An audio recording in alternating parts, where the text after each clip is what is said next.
go take and do waiting I love, waiting you love, oh. No be waiting I love, oh. Waiting I love, I go do what without my heart, oh. Go no be vodka, Mr. Money Changer, but una know I know the waste time, Mr.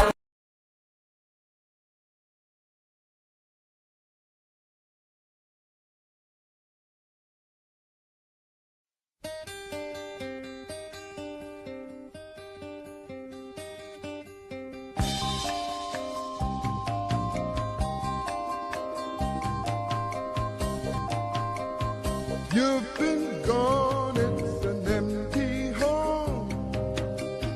Come on back where you really belong. You are always welcome home, welcome home.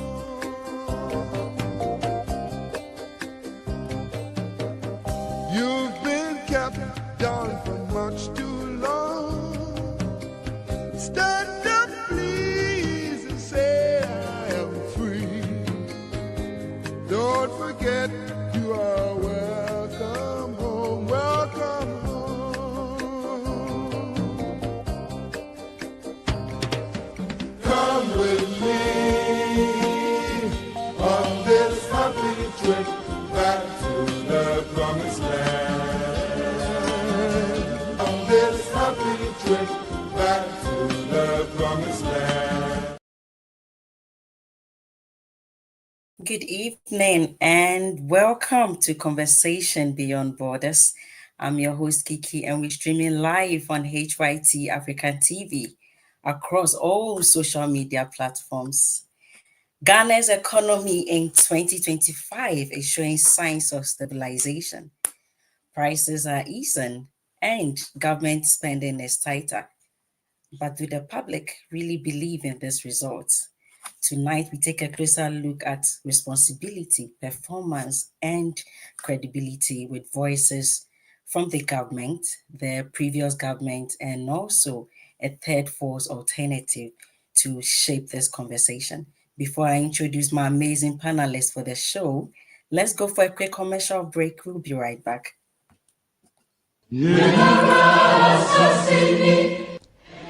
Hello, fellow Ghanaians. This is High Commissioner Mrs. Sabazita Benson, High Commissioner to the UK and Ireland. I just want to wish all Ghanaians a happy new year, especially Ghanaians living in the UK and Ireland, and everyone else living in our host country, happy new year.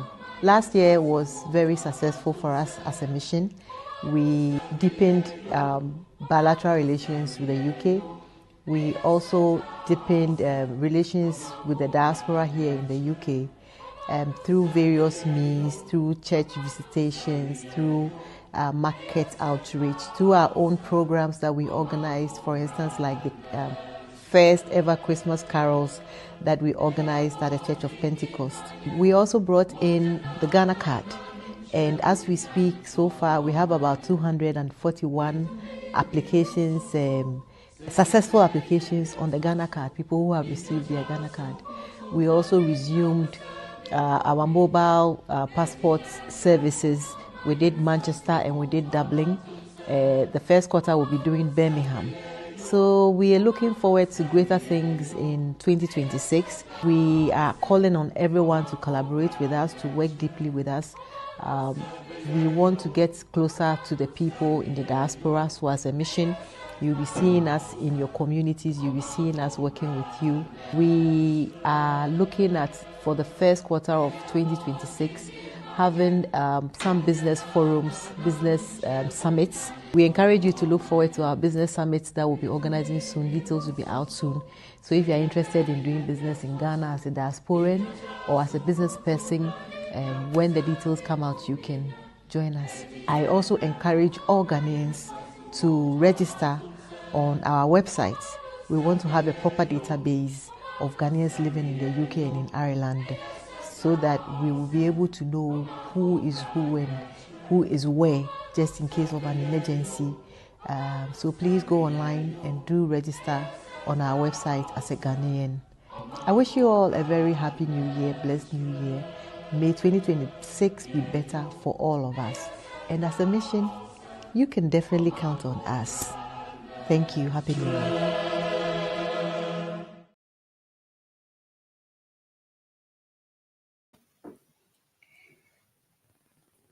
Welcome back to Conversation Beyond Borders. Before the break, we want to begin examining the economy of Ghana in 2025. And I have three amazing panelists for the show tonight. Joining me is Mr. Kit Yelsen, PPP UK Chairman, Mr. Conrad Dumba, NDC UK and Ireland Chairman, and NPP Communication Officer from Nigo Pram Pram. Gentlemen, you are welcome and a Happy New Year. Happy New Year, Keith. Happy New Year. Happy New Year to John and to Kate. Happy New Year to all.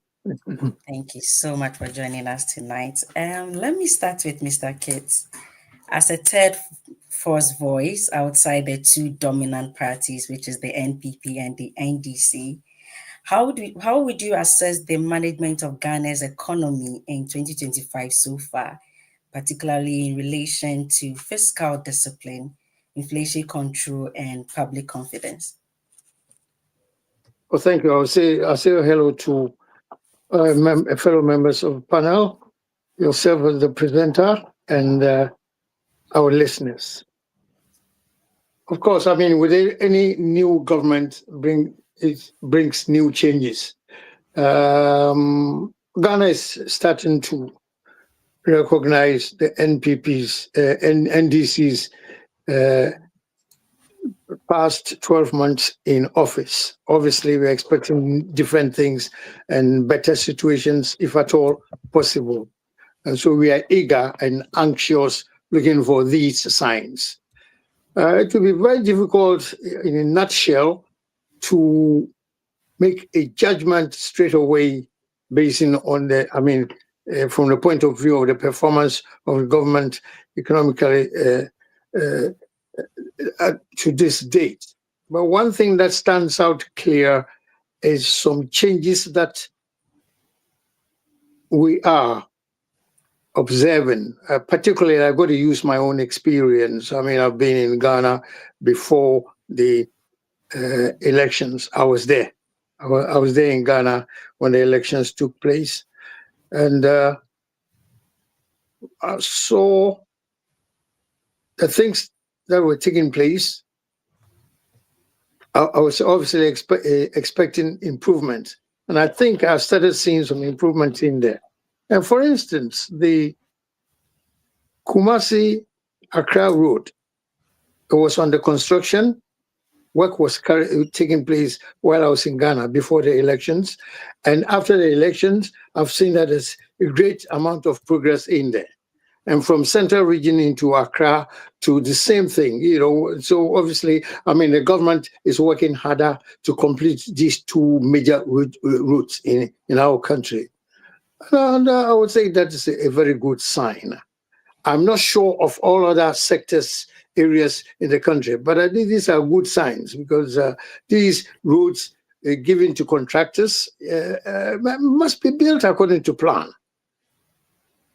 But it looks as if the contractors are now doing much better than before because that Kumasi road I was I use as an example.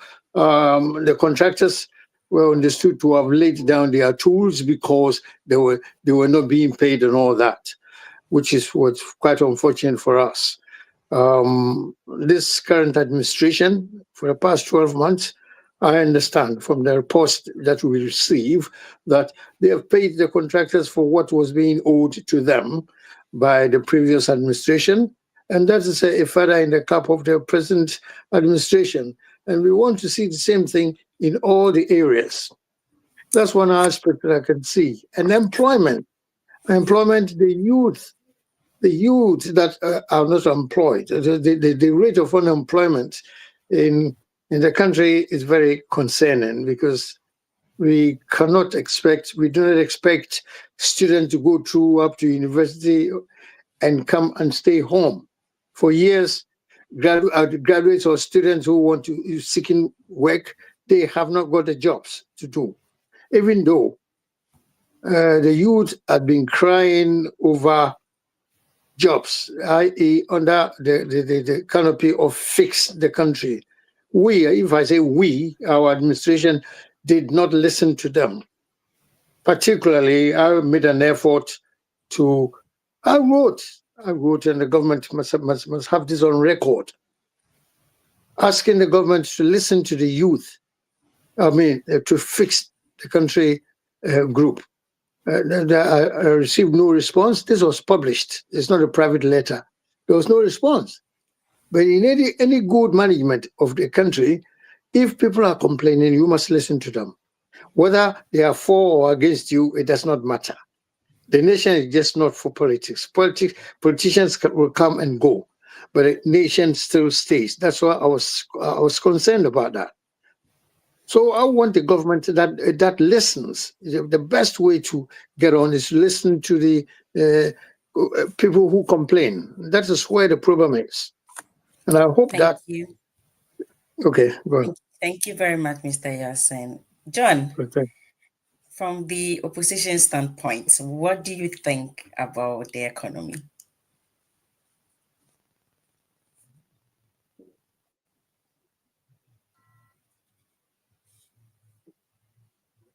Can you hear me? Yes. Yes, we can hear you. Right. A very good evening to my colleague panelists from the PPP and then the MDC UK, and then a happy new year to all of you. Happy New Year. Good evening. And then a very good evening to listeners and viewers across the world. Yes. As I always say, it is not the expectation of any Ghanaian that the economy should fail or the president should fail, because we are all Ghanaians, and as people with the country at hand, it is always our prayer that we should be able to see our country progress. Mostly when governments are voted into power and people want to see some changes, that is where they vote that particular government out and bring in a new one. So it is on the basis of that that the MPP was voted out to bring in the NDC, so that Ghanaians will see, they were expecting a certain change. The NDC campaigned on the agenda of resetting the economy. So the people were very hopeful that they are going to see a certain sort of reset in the economy. If you see how the COVID-19, the Russia-Ukraine war affected the economy, taking inflation to somewhere 53%, right? And then the MPP managing to bring it down to somewhere 20-30% before we left power in 2024. And currently, inflation is at a single digit, as we have been told from the books, right? These are the kind of changes that the ordinary Ghanaian wants to see. But the question will be as to whether these figures are reflecting in the pockets of the ordinary Ghanaian. If you go to our markets, how much are we still buying the goods that we used to buy? And the famous campaign message by His Excellency the President John Dramani Mahama, where he was asking the people, and the Sami JP in particular, where they were asking the people of the price of Kikie today. So ideally, the average Ghanaian will expect that when the NDC comes to power, price of Kikie and price of fish, and these are basic things that matter to the ordinary Ghanaian on the street, will reduce. But unfortunately, we have realized that these are all politics, and so ideally the figures are changing, the figures are reducing and all that, but a lot has not really changed. If you ask me, a lot has not really changed. I will be very honest and say that few have changed, but a lot are still not really changed from where we stand. But if you look at some of the moves by the current government, which has brought a lot of hardship to Ghanaians, I think that is quite unfortunate. In the first 7 days, or even before they even assume power, the chief of staff, we were all in Ghana here, where he instructed all public institutions to withdraw the services of people that were employed by the previous government. I mean, the communique that came instructed them to withdraw the services of those who were employed after the election, December 7th. But records show that people that were employed as far back as 2023 were laid off. These are Ghanaians that basically you expect that at least if they've been able to acquire or get some employment, they should be given the chance to work. So they've laid off. From the figures that the NPP compare, we are looking roughly between 10 to 15,000 youth that were employed in the various sectors or various departments across the economy. So all these people were laid off, and all these people are currently, as we speak, in the house. It's quite unfortunate. And all this, so but you see, a government that campaigned on job creation and coming into power, and some of the first things you have to do is to lay off workers, and lay off people that were employed as far back as 2023. If the communication indicates that we should lay off people that were employed after December 7th, and we are laying off workers like that, I mean, these are Thank the you, John. I'll come back to you. Thank to you. let me just land briefly with all due respect. Okay. So the growing unemployment, okay, the growing unemployment. I think Doc spoke about that. The growing unemployment that has been created as a result of the NDC coming into power. The inflation has reduced, but the question is as to whether it is reflecting in the pockets of the average Ghanaian. That is also another thing. Now, when we come to public confidence, it is early days yet for us to see whether the public is losing confidence in the NDC or not. Because, it is out of confidence that they have in change that they voted for a new government. So we are still looking. Let's look into this year and see how the public is going to react to the NDC's government. I think that will give us a fair idea of how we are going to picture the public confidence in the John Mahama administration. So in London, that's all I can say. Thank you so much. I'll come back to you. Conrad, you've heard from both perspectives. What is your response?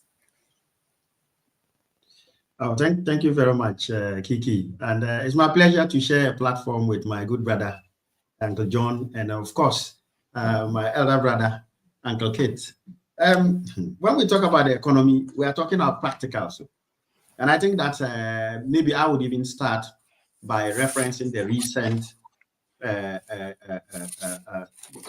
survey that was conducted by Musa Dankwa. I know my brother John and his people, they don't like Musa Dankwa because he tends to predict things that come right. Sometimes they don't quite like the rightness of the things, particularly when it comes to election results and co. So, John, sorry to bring Musa Dankwa into your laps today. But if you look at Ghanaian sentiment, Ghanaians have discovered a newfound confidence in the economy. The latest surveys, as you would find from Musa Dankwa's Global Info Analytics, shows overwhelmingly that close to 2/3 of Ghanaians are very comfortable with their current economic situation vis-a-vis a year ago. And there are so many metrics you can cite to evidence that.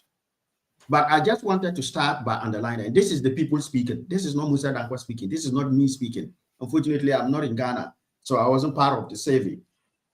So what it tells us is that in the last year, when you look at the people who vote, the people who go to the market in Malata, the people who go to the market in Tumu, in Boku, in Asankragwa, they are the ones saying that our economic situation has improved.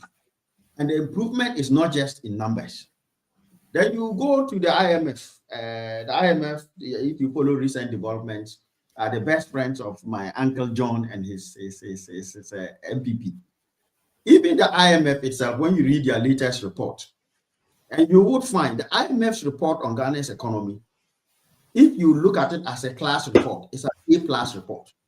And that is why you would see that some people try to bury that news by deliberately focusing on a risk analysis of IMF on gold board or gold for reserves, and went to town on it, lacing it with several untruths. My brother Kujo Okon Nkrumah, and you would see it was an attempt to steal the limelight.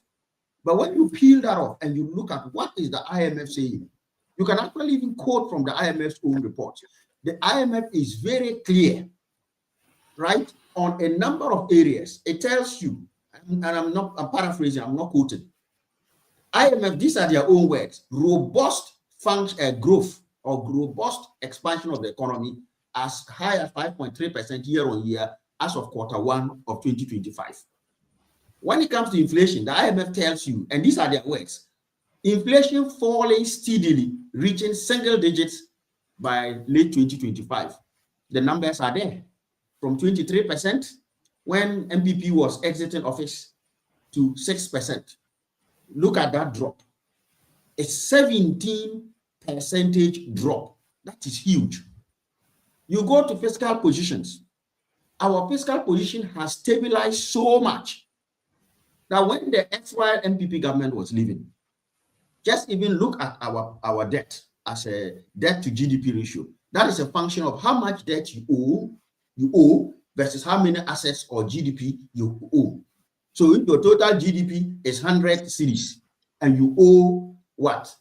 100 cedis as well, that's effectively 100%. But if your debt is 70 cedis, you strike it as a percentage of GDP, 100 cedi, that's 70%. When they were leaving, it was 61%. It has collapsed dramatically down to 45%. And that has moved us away from the heavy debt burden. And this is just me looking at IMF. I've not even started talking about myself. Then they talk about the cedi. I won't even talk about the cedi because my own brother will admit. We've talked about that.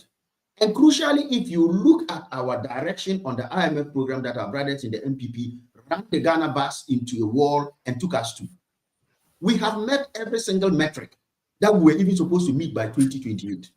For example, we're aiming for about 11 billion in terms of reserves, gross international reserves. We have exceeded that. We're aiming for it in 2028. What we were expected to use 4 years to achieve on the IMF's own scorecard of gross international reserves, we have hit it in 1 year, in 12 months, not in the 48 months. And so when you take a step back and let's say, look, these are the numbers on paper. So let's come back and look at what about the reality on the ground? A year ago, what was fuel price then? And what is fuel price today? My Uncle John is in Ghana, so he will tell you that he can drive into a forecourt today and get you have lit fuel being sold between 11 to 12 cedis. Where was that a year ago? A year ago, if we were to pull up at any fuel station, you were looking at something between almost 15 cedis, thereabouts. The numbers are there. There has been a marked drop, at least 4 cedis drop in fuel prices. This is money saved from the pockets of Ghanaians. So if Uncle John drove his vehicle and parked there, and for every liter they were putting in, he was paying 15 cedi, he's now paying about 11 cedi, or even call it 12 cedi. So 3 cedis has been taken off the fuel price and put back in Uncle John's pocket. Can I give you 60 seconds to wrap up, please? Thank you. If you come to the exchange rate, about a year today, we're looking at about 17 to the dollar. Today, it's about 10.2 to the dollar. You have saved yourself about 7 cedis. What does that mean? It means that the price of goods that we were importing, any $1 we were importing, we used to spend 17 cedis. Now we are spending 10.2 cedis. The difference of 6.8 cedis is going into the pocket of the consumer. That's why today the price of a bag of maize is between 350 cedi and 400 cedis. A year ago, you would have been paying almost double that, about 600 to 700 cedis. This is the practicality. This is the economic scorecard, according to the pockets of Ghanaians. And that's what the low inflation of 6%, the single-digit inflation of 6%, which we achieved in record time. It has never happened in this country. And I'm not even talking about the appreciation of the cedi by as much as 40%. The cedi is one of the strongest performing currencies in the world today, not just in Africa. Thank you. Thank you, Mr. Conrad. John, let me come back to you. How would you compare the last 3 years of the previous government, which is the NPP, to the first year of this current government?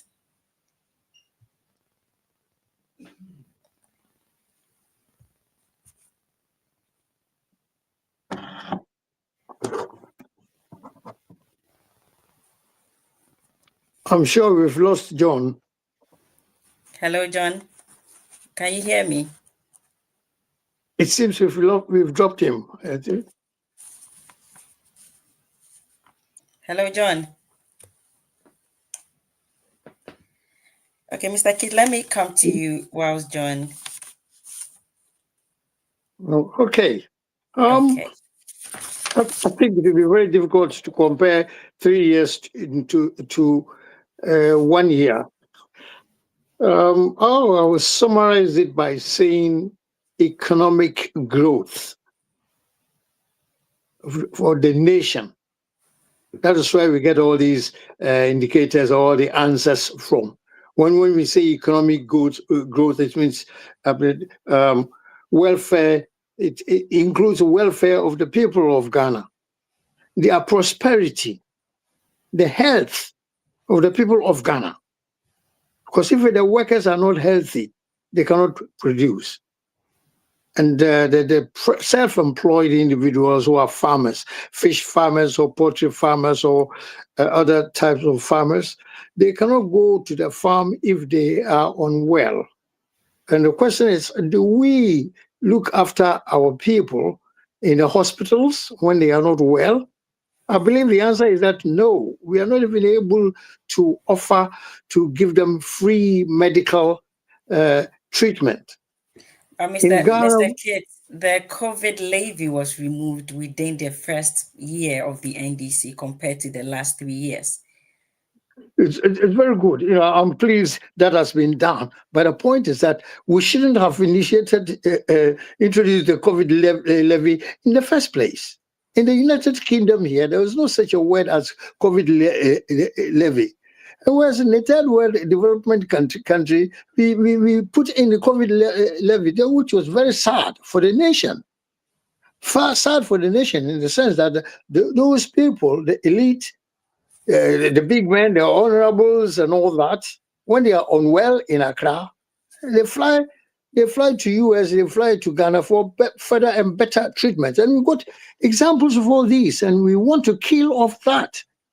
If ordinary individual who has not got a passport in Ghana is unwell, it's between him or her and her God. It's nothing to do with the Ghana government. These are some critical areas we must look at. The COVID, when the COVID, we experienced COVID, what happened? And the developed countries gave us free monies in Africa, in the third world country.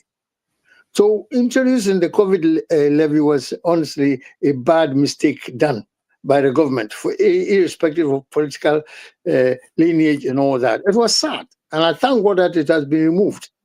One person that works in Ghana, we have so many more taxes for the one individual. That's why corruption goes on at all stages. One thing leads to another.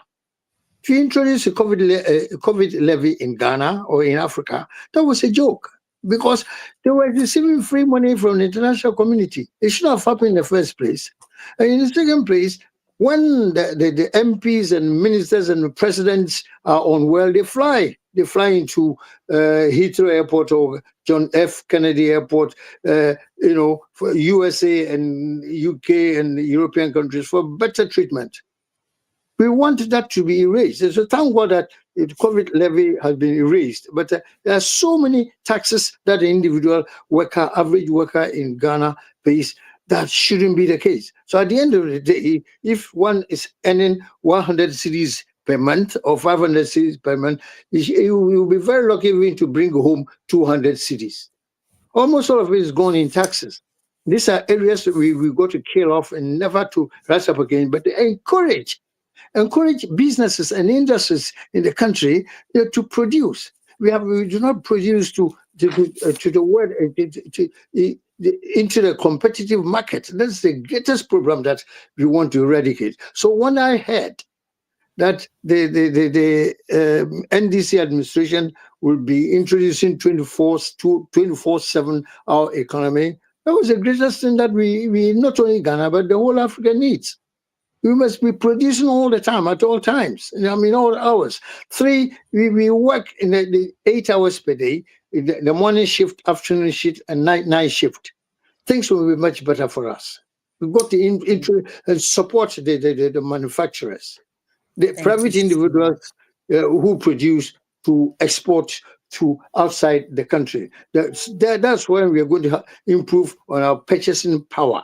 People will demand cities and not chasing dollars all the time, comparing ourselves against the dollar. No, we've got to stand on our own feet. From what this current administration is bringing, if it's actually implemented 100%, why not? We shall be top there. I mean, Ghana will be easily marketed for people also to buy into Ghana, purchase Ghanaian goods, and why not? We also purchase their goods as we have done for forever and forever. That has been. We need to be very competitive. That is the word. Being competitive, support our manufacturers to be competitive by financial assistance from the Ghana government given to our brothers and sisters, self-employed or factory owners. That's where we will come to the level of the outside world as well, as Burkina Faso is doing and Ivory Thank you Coast so is much. doing. Great Thank you. point. Thank you. John, are you here with us? I think I'm you're on here. mute. I'm here. Oh, Yeah, thank you I'm so here, much. and Yes, I was enjoying the conversation, especially from Comrade. yes. So And I wanted to bring you in on this. So the NDC seemed to brag about doing a lot within 1 year. hmm. So I would like to ask, can you compare the last 3 years of the previous government to their 1 year? Thank you again. And let me say that Ghanaians are still expectant, right? They are still having a lot of expectations from the NDC.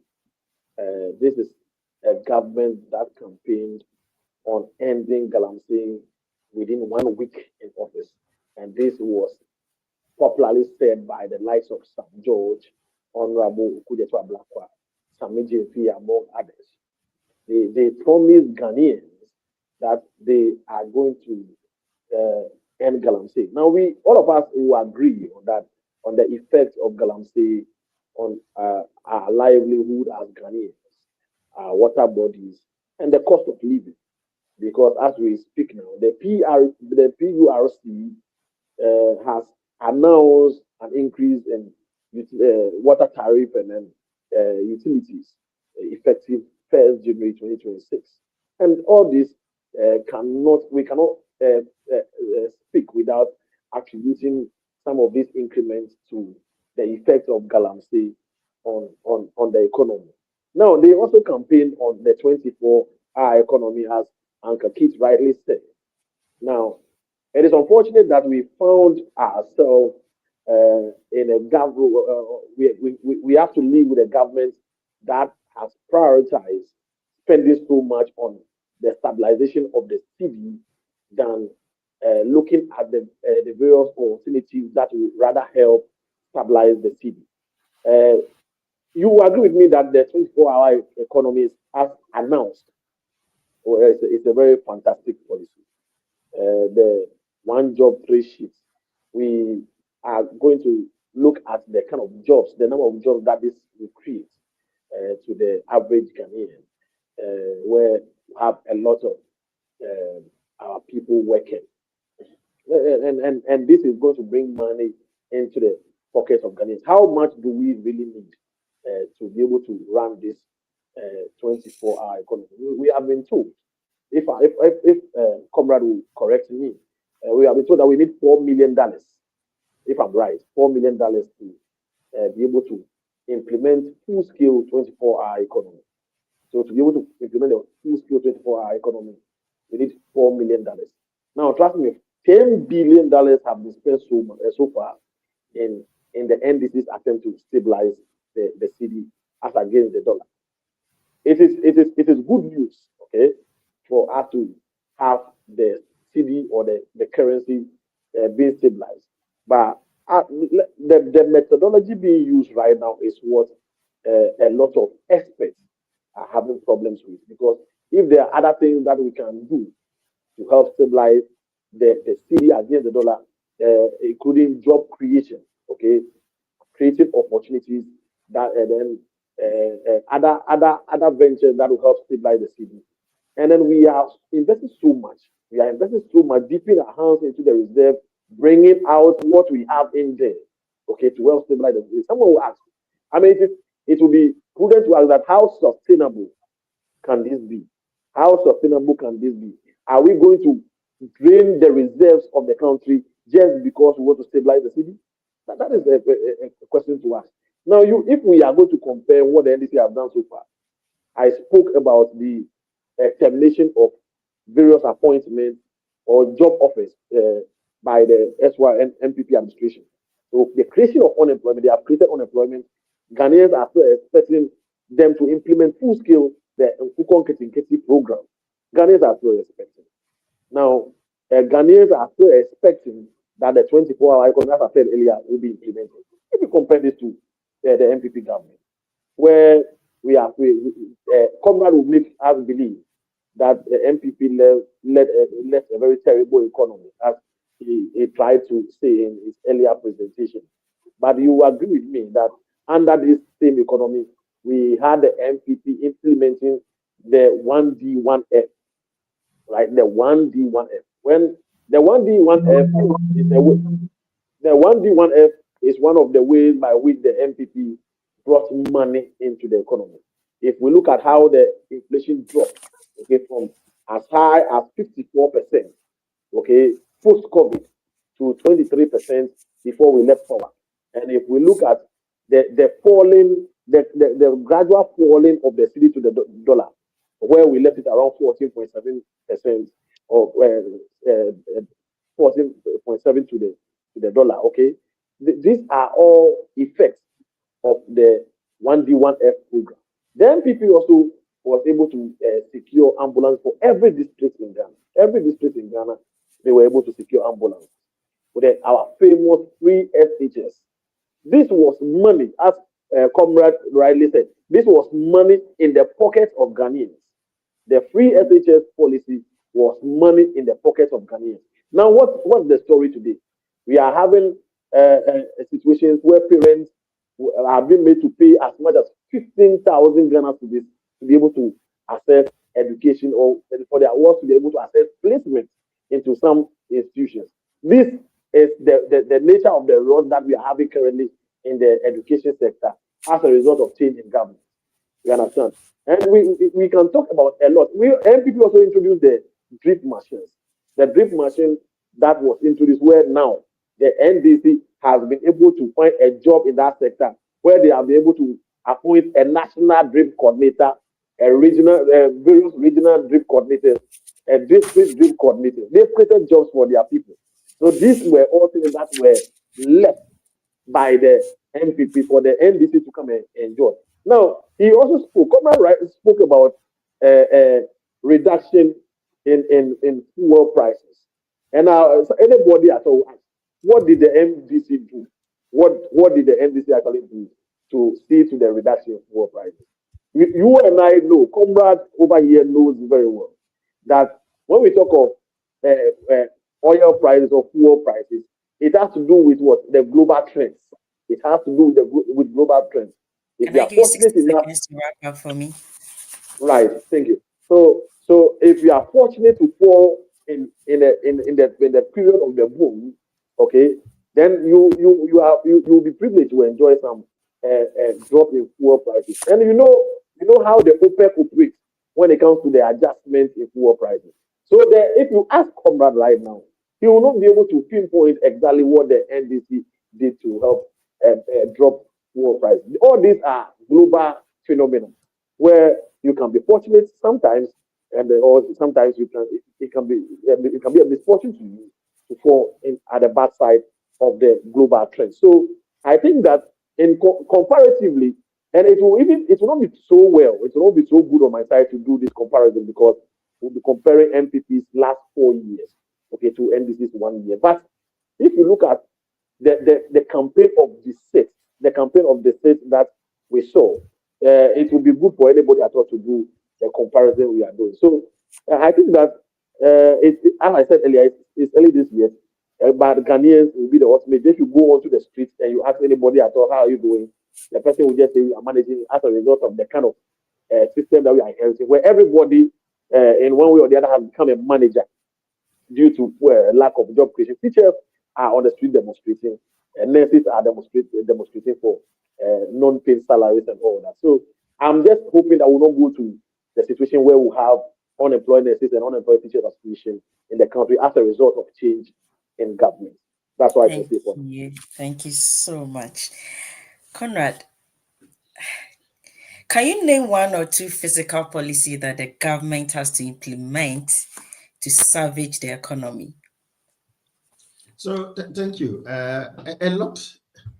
I guess let me probably start, and I think my brother did me a great good by asking me if I can name one or two main things that led to, say, the price of fuel coming down. If you go and look at general prices, Brent crude prices, I'll give you the numbers from 2018 to date. 2018, a barrel of oil was $71. $71 in 2018. What was the price of fuel in Ghana in 2018? Incidentally, today, the barrel of oil is approximately the same $71. In fact, by 2019, it came down to $64. In 2020, a barrel of oil came down to $42. That's under the same MPP administration. 2021, $71. So in the period between 2018 to 2021, we got to a point where a barrel of crude was $42 a barrel under the MPP. We didn't see prices down where we are at it today. Of course, it went up in 2022 to $101, came back down to $82 in 2023, $80 in 2024, and is now down at around $71. So the difference since they left is just $9. There was a time when the barrel of crude oil was $42 in this world. Today is $71. And yet, fuel prices today are the cheapest we have ever seen in a long time. Now, what did we do to bring this down? And I'll answer my brother John's question. I have just told you that the price of a barrel of oil is what? $71. So it is priced in what? In dollars. What it means is this. Let's make things simple for ourselves. Let's assume that a barrel of oil in Ghana or a liter of oil is imported from the global market at $1. At the time that my brother's government party was in power, with the dollar around 17, 18, what it meant is for every single dollar of oil that was coming into Ghana, we were paying 17 cedis for it. So if my brother John was the only consumer in Ghana using oil, and he only used 1 liter a year, and we imported 1 liter of oil into Ghana for him, he would have spent what? 17 cedis to buy that 1 liter of oil. Through prudent economic management, we brought this dollar down to about 10.2. Let me even stick it at just 11, just to help my brother out. What it means is that if my brother John is still the only consumer in Ghana using 1 liter of oil the whole year, and we import the same $1 per liter down to Ghana, he is now going to be spending 11 cedis instead of 17 cedis. We have just put 6 cedis back in my brother John's pocket. That is, so we manage the price of oil down through the exchange rate. The cedi appreciating by 40% in 12 months means that the power we use to buy the oil has strengthened by 40%, in effect meaning the cost to you, the consumer, has come down by that amount. It's as simple as that. And guess what? Fuel moves into every commodity in Ghana. If you plant your maize in Techima and you are moving it to Tema, you will have to use a vehicle. That vehicle will use fuel. And if fuel is high, transport costs will be high, which will translate into food prices. That is one of the reasons. Apart from that, your tractor uses fuel. So if you are going to a farmer and you're going to use it, and you are buying oil at 17 a liter, to plant a brew. Now you are buying it at 11 a liter because of the sterling economic management of Honorable Atuforsen, the governor of the Bank of Ghana, and of course our gold board, the trio. So that is how we have managed that, Uncle John. But let's go back to some of the things my brother is talking about. I told you earlier, let's listen to the Ghanaians. They feel it. As President Kupo will say, you look in your situation and you put 56% of Ghanaians, 56% of Ghanaians have stated that the cost of living, their economic circumstances has improved in the last 12 months. Who are we to say? So for every 10 Ghanaians, 6 of them, if around 5.6 to 6, have said that they are happy with it. And the evidence is very clear. What are the policies we've used to manage this economy? One of the things is, I've just explained that I hope it was quite well, explaining the exchange rate fee through. We brought in the gold for reserves program. And my brother was talking about they left us a lot of reserves and we used that to stabilize the currency. Let's put it on record. We have not pumped cedis or used our reserves in the manner my brother is talking about. We haven't pumped dollars to keep the cedi strong. And I explain why. From a simple mathematical perspective, when they were leaving, they left us $8.98 billion as reserves as of January 20, or call it as of December 2021. That is where our gross international reserves were settled. Now, if we have been using that reserves to prop the cedi up, as my brother has said, and you actually use the word exhaust the reserves, would you not expect that when you are exhausting reserves, the reserves will collapse, they will reduce? Interestingly, according to my brother's analysis, we have used up all those reserves to stabilize the cedi, which has brought the cost of fuel down, which has brought the cost of food commodities down. However, those same reserves have gone up by 3.1 billion. So as we speak now, our reserves are at about 12 billion, unprecedented in the last 20 years. So how is it that I'm fetching water out of that bucket of water you gave me, and yet the water is overflowing if there's no new water going into it? If you close the tap and the bucket is full, and you keep fetching it and using it to water that garden called cedi, that bucket of water will finish. But if that bucket of water continues going up and up till it's overflowing whilst you are feeding the plant called cedi, what it is telling you and I is that it's prudent economic management. That is how we have brought the reserves. What has been happening is what you call intermediation. What we have not done, the last time they tried to use the reserves in the wrong way to support the cedi, we ended up with an 80 billion cedi loss under Governor Addison, when he was basically printing money. They bought him a big printing press, and he was turning and churning, and it was printing. That is the wrong way to do it. What the governor, Dr. Johnson Isiama, and the finance minister, Dr. Atuforsen, have been doing under the competent leadership of His Excellency President John Mahama is basic intermediation, ensuring that we de-dollarize our economy to the extent that we are using cedis. So if you are importing oil, you surrender the money you need to import in cedis. If you are importing, exporting oil or exporting gold, right? What you cost, you buy in cedis is what the transaction would be. The dollars that you will get for the imports that come into the economy, the Bank of Ghana will make sure that when you export, the money comes back in dollars and not stay out there. In the last administration, we had many instances where people were raising invoices for transactions they have done on business with outsiders and sending money out, and money was not coming, dollars were not coming in back for it. And that's one of the reasons we had that shortage. And even the few dollars we had was leaking out of the system. They have contained and sealed the economic borders such that you cannot exfiltrate dollars out of the system. And when we export gold, we export cocoa, the reserve, the gold that comes back, the dollars that comes back, we don't pump it into the economy for people to be paying rent in dollars. You make sure that the cedi is being used. And so we have had enough dollars. And that meaning that we haven't had enough dollars in the system. And bear in mind, how did we increase our share of dollars? We have had an unprecedented amount of gold exports.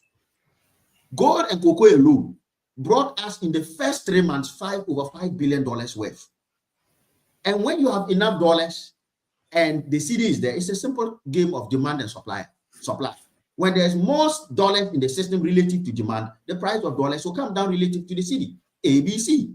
If the reverse is the case, when you have a lot of CD chasing one small dollar, the price will go up. And so these are some of the prudent economic things. Listen, apart from this, on the fiscal side, I've just talked about the monetary side, foreign currency. Look at interest rates on the monetary side. The interest rate, the Ghana reference rate, collapsed from 28% under the previous administration to 15% now, meaning your cost of borrowing is lower, right? On the fiscal front, the amount of deficits have been contained. In fact, my brother MPP, John and the MPP have complained that Atuposo was not spending because we were prudent. We are cutting a quote according to our cloth, not just the amount of money coming in, but also making sure that you are solvent and not go bankrupt again.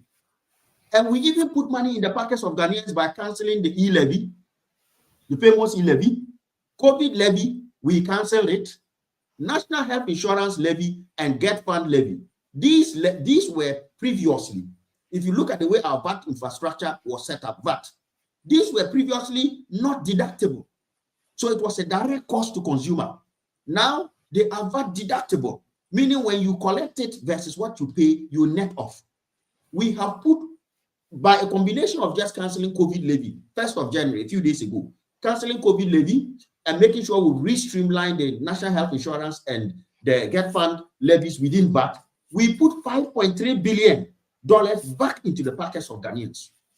And so when Ghanaians are smiling now because the price of maize for our Kenke, our Akple, our Tiza has come down, in fact, there's a maize glut now in the system. Thank you, Chairman.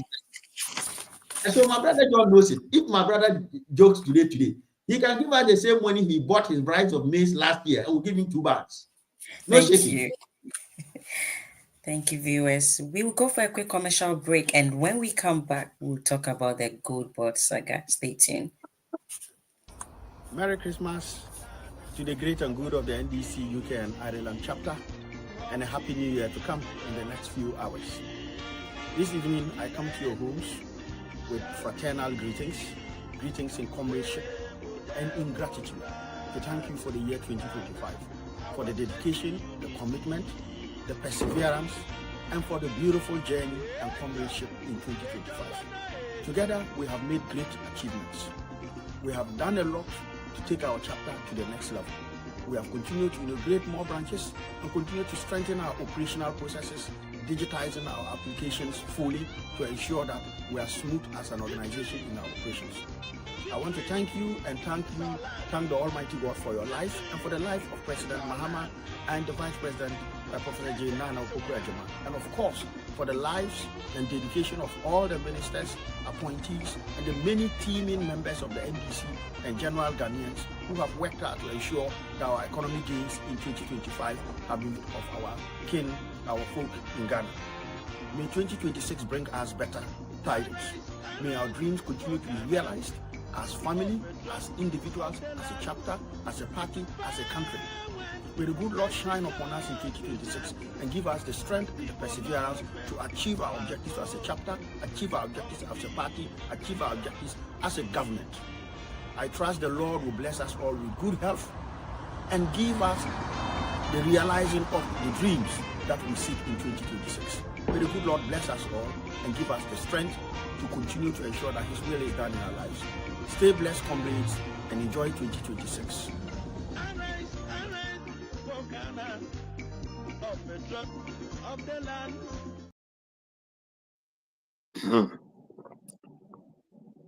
Thank you for staying with us. And yeah, John, I'm coming to you on this one.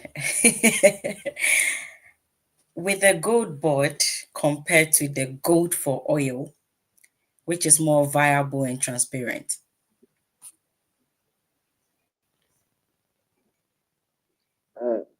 I couldn't hear that. Please, can you hear? Comparing the gold board to the gold for oil, which one is more transparent in terms of dealings? Okay. Let me say this quick one before I come back to the vote for. I think before we went for the break, I heard one very interesting comment made by Cobra, where he stated that 56% of Ghanaians are happy. And I don't know if I'm right. That's what he said. But you know, we have over the period commented about the declining in public confidence in relation to how they saw the NDC before 20, the December 7th election and how they see NDC currently.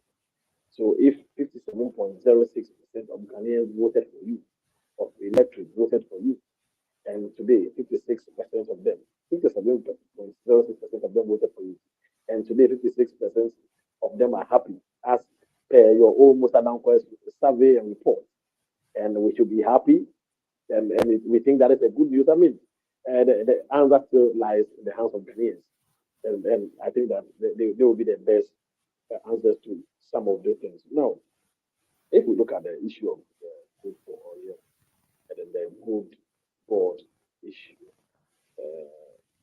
I'll say more in a few minutes. But you see, someone asked, what is the responsibility of the code board as created in 2025? They have been mandated with the sole responsibility of purchasing, supervising the acquisition and the purchasing, weighing, and exporting of gold, right?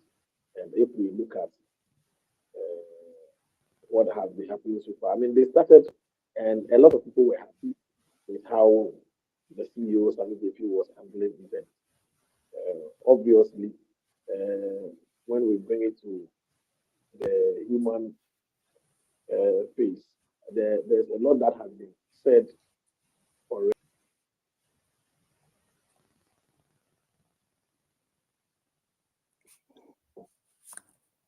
Hello, John.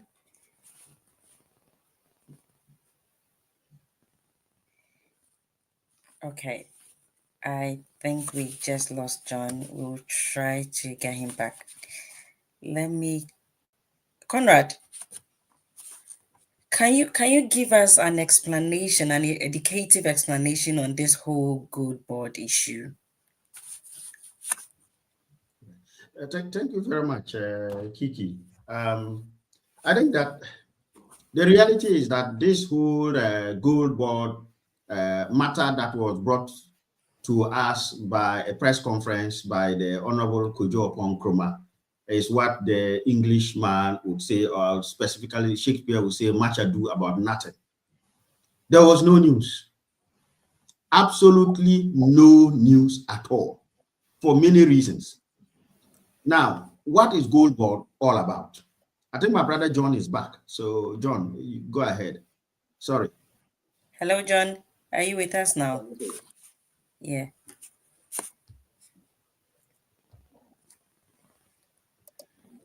Can you hear me? Yes, I can, loud and clear.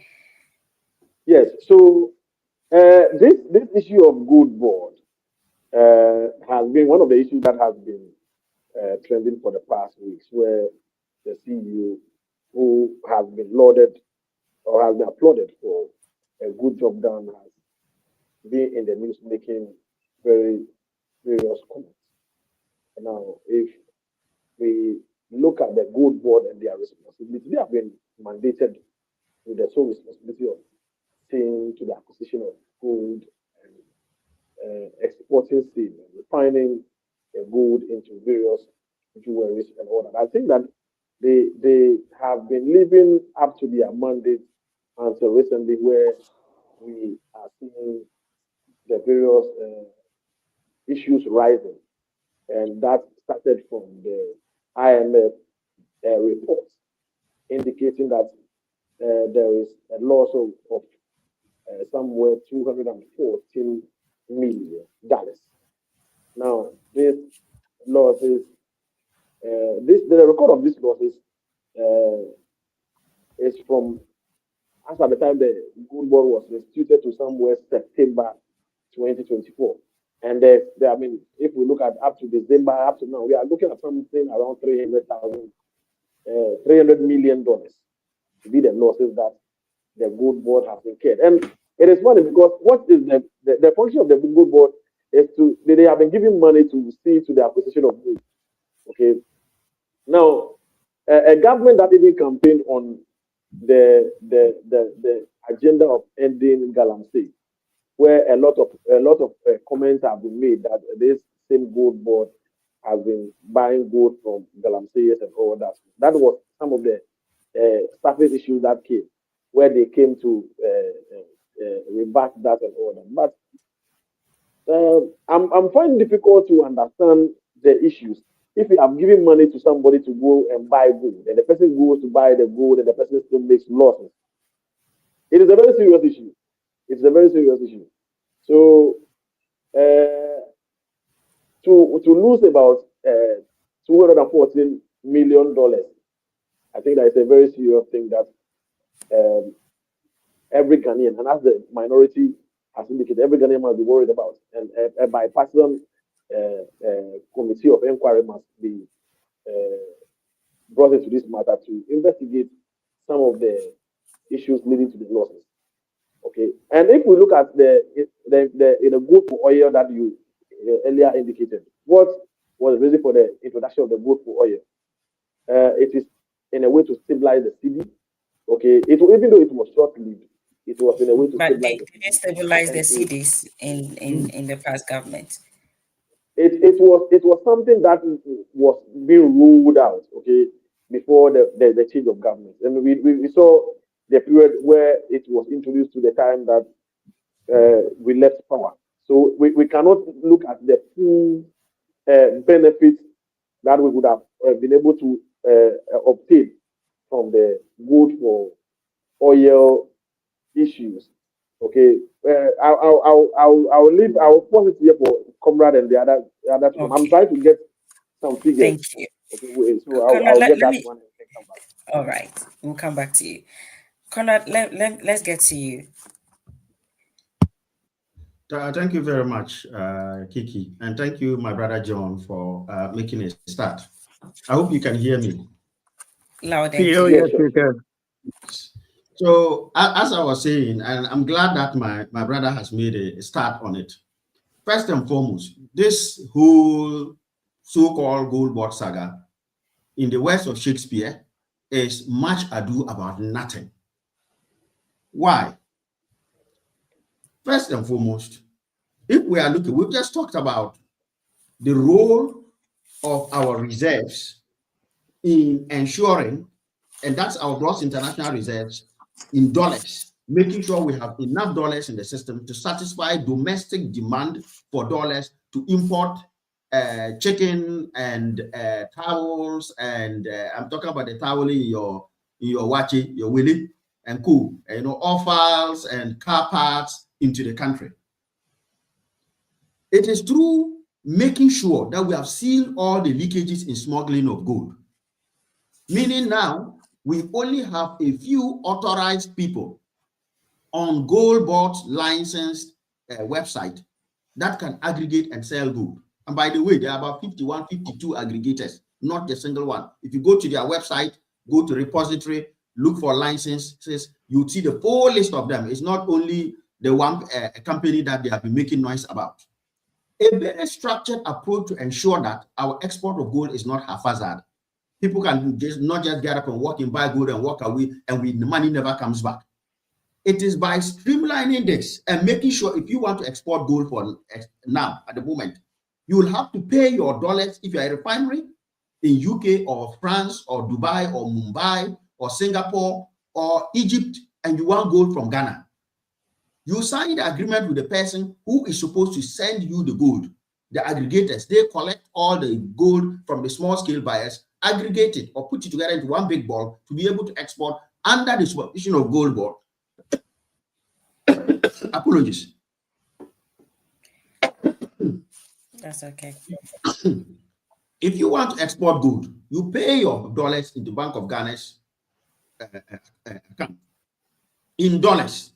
And then they'll give the permission for the person exporting the gold to export to you. By doing this, we're ensuring that all our gold proceeds are coming in. And by regulating who can send gold out and stopping smuggling, we are also ensuring that, just like cocoa, government has a hand in making sure all our gold that goes out, we are aware of it, and the dollars come back into the system. This is fully credited to our gold board program. This is what has led to us increasing our reserves to $12 billion, even though increasing it from 8.9 that my brother and co left, MPP left, to 12 billion, whilst using the same through intermediation. In other words, when a bank needs $1 billion to import machinery from China to pay for Kikie Enterprise to import material from China, then you get that 1 billion from government. Not just push the dollars to the banks and the banks will be giving to you and then we all be spending dollars in the system. No. Controlled use of the dollars we have to ensure that any need for the dollar is satisfied. Therefore, it means the price of the dollar is not running away. And it has brought our cedi to a strong level, appreciating by as much as 40%. That is the credit of the gold board. This drama of gold board has made a loss of $240 million. One is a hoax, partially a complete misunderstanding of the whole situation. Gold board has not made any losses. In fact, they have made approximately 900 million cedis in profits, not losses. They have not made a single loss. What, and let me read it out. The MPP, unfortunately, shot themselves in the foot. I'm going to go to the IMF report that the MPP is reading from. And I'm going to start not just with that gold board side. Just listen, let me read it out quickly and we'll see where we are. This section is talking about Bank of Ghana's exposure, right? And it talks about Bank of Ghana's exposure to the gold for oil program, the previous one. It talks about Bank of Ghana's exposure to bust. And then it specifically goes down here. And I'll read paragraph 36 of that one. It says the DGPP poses risk to financial stability of the Bank of Ghana. The large and increasing scale of gold for reserves program, notably since the creation of gold board, is a source of significant downside risks. Now, what is a risk? If I am driving my car, there's a risk I'll get an accident. It's not actualized. It is when I get an accident that it then actually becomes what? An actualized event. As I'm sitting in my house, there's a risk that an aircraft can be flying over and drop on my house. There's a risk that internet can cut off here. But as we speak, the risk has not realized. We are carrying on. It's a downside risk to this program. There could be an upside. In risk management, there is upside and downside. If you don't take risk, you don't make any rewards. If you take a risk with doing business with a very rich man who is also potentially dodgy, and the person pays you, you make good profits, that's the upside of that risk you took. If the person bonds because it's always a credit defaulter, that is the downside risk. Let me continue the report. It says that the now discontinued gold for oil component of the DGPP generated losses of $128 million. My sister, why is the MPP not talking about it? Let me repeat. The now discontinued gold for oil component of the DGPP generated losses of $128 million in 2024. So the gold for oil program that was known to be a fiasco generated losses of $128 million. About 30% of that emanated from the sale of gold. 30% of that $128 billion emanated from the sale of gold. So that in itself tells you that there are contracts that the gold for oil signed. There are contracts that the Eswell administration signed that were being executed by PMMC that have been carried over even as we speak. You can't terminate a contract simply because there's a change in government. So some of those may be creating some noise. But let me go to the relevant part that the MPP chose to focus on, because then this is the one paragraph. They deliberately ignored the first paragraph that talked about the $128 million that they lost to this country through gold for oil, and went for the second part, which says, in 2025 through end Q2, it means the first 3 quarters, losses from the artisanal and small-scale doré gold transactions component of gold for reserves have reached $240 million. This is the MPP's concern. Let us look at it in 2 angles. This is as a result of what? Trading losses and off-taker fees. But this is for Bank of Ghana. This is not Gold Board. Gold Board at the moment has not made any losses. So that's number 1. So that unwarranted attack on Sami JP is misplaced complete. If they wanted to go and lay it at the doors of Bank of Ghana, then we'll have a different conversation. But as we speak, Gold Board is a viable state-owned enterprise, one of the few that have made a massive profit in the first 9 months of their administration. Over 900 million profits they made. MPP has turned it upside down and said they made 214. They didn't make any 214 million losses at all. The loss you are looking up there is an unaudited loss attributable to Bank of Ghana. But let's go into it. Bank of Ghana is the one that runs the Gold for Reserves program, not Gold Board. Gold Board is not a monetary authority.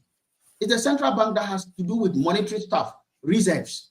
So if you are telling me that we have made a loss of 240 million, I can look at it in two angles. First and foremost, remember I just told you, we have increased our reserve from 8.9 billion to 12 billion. An increase of 3.1 billion. There is no free lunch. To make Kikie, you must lose some maize. You must go and mill that maize. And when you mill that maize to then ferment it and make your Kikie, some will remain in the grinding machine. That is your cost. So I'll give you a few seconds to wrap up for me. Thank you. I may need a few minutes. But the NPP should take the 214 million as the cost of Bank of Ghana generating over 3.1 billion in reserves for this country to stabilize the dollar at 10.2 as we speak. Now, let's be pragmatic. On average, in this country, we use about 5.4 billion million liters of oil every single 3 quarters. It's about 3.6 every half year. Now, you take the exchange rate of the dollar. Let's assume we took it from 12.9, from 15.3, and it's down now to 11 point something. Strike what the difference is, the amount we have saved ourselves, right? And I'm trying to look at cost benefit. So if, let's say the NPP, they say, we always say 17, they refuse. But let's say that they left it at 16. It is now down to about what? 10.2. Let's even say 11. The difference is 5 cedis for every single one.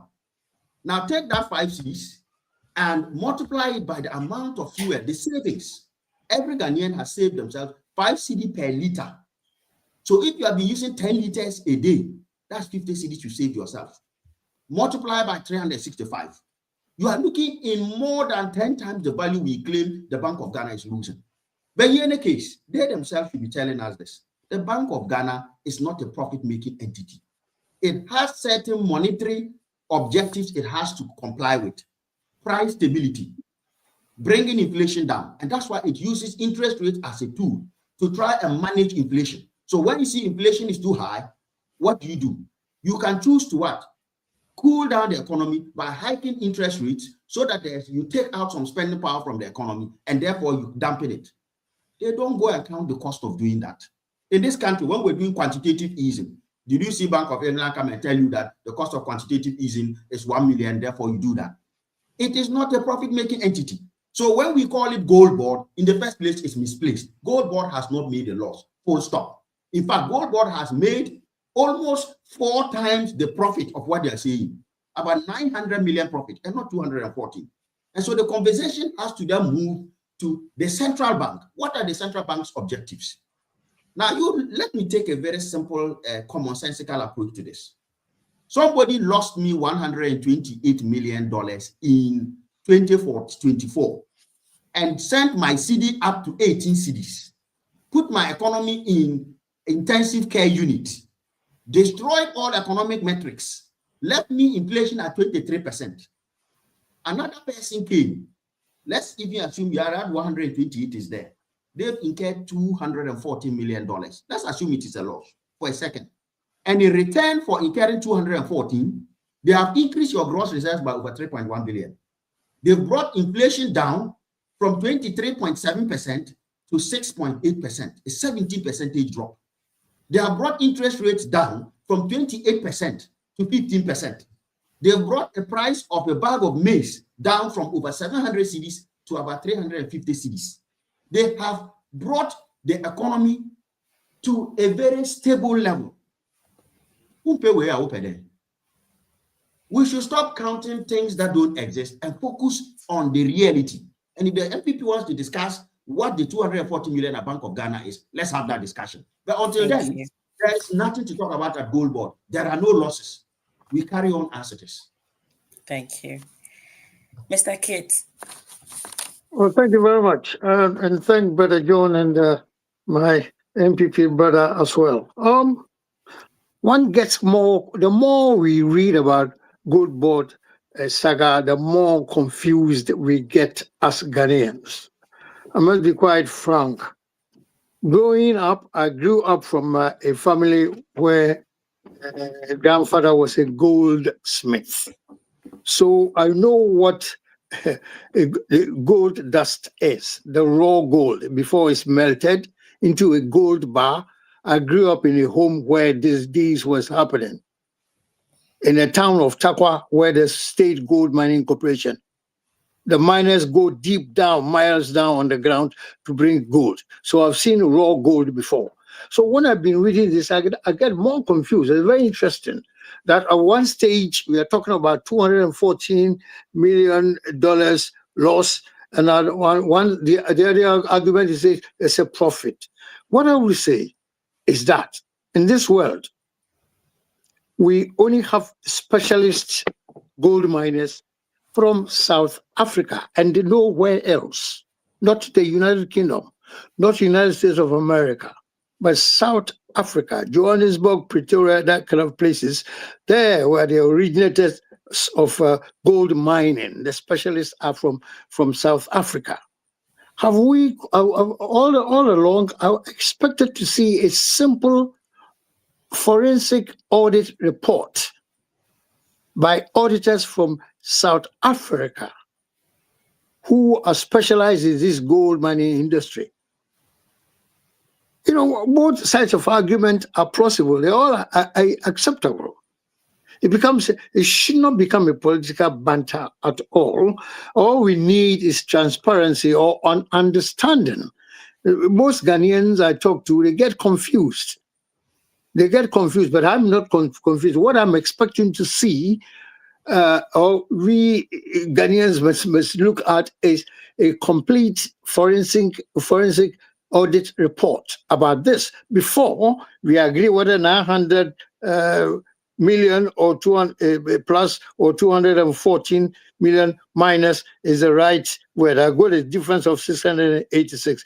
Where is that? That's why if I'm auditing the books and records of accounts of any gold undertaking organization, we will be chasing for the 686 plus difference, which is missing. That's why we got $214 US dollars losses and all that. Both sides have got plausible arguments, but that's not why we are interested.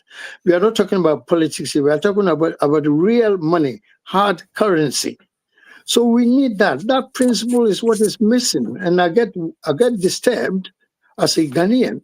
You know, not even as a political representative and all that. As a Ghanaian, we want to see the truth, and the truth is that we need to engage the specialists, auditors.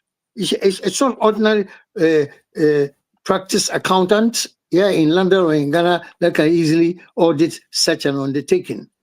You know, we must get the real professional auditors as far as gold, the raw gold is concerned, where we get up to the stage of a gold bar. That's what I'm talking about. So we need these to come to a closure because both sides have got a good argument, but it's not good enough. We want the real explanation. You know, some say $240 million loss. Some say it's not loss, it's profit. Some GMV, I listen to him. I spent a whole length of time listening to him on Newsfire. He's trying to obviously sell his government or show the government in good light. At the same token, the other side is also saying no. So we up now, we don't know which is the correct situation. This is what I'm worried about. We want to see forensic report. All Ghanaians we can all read and understand.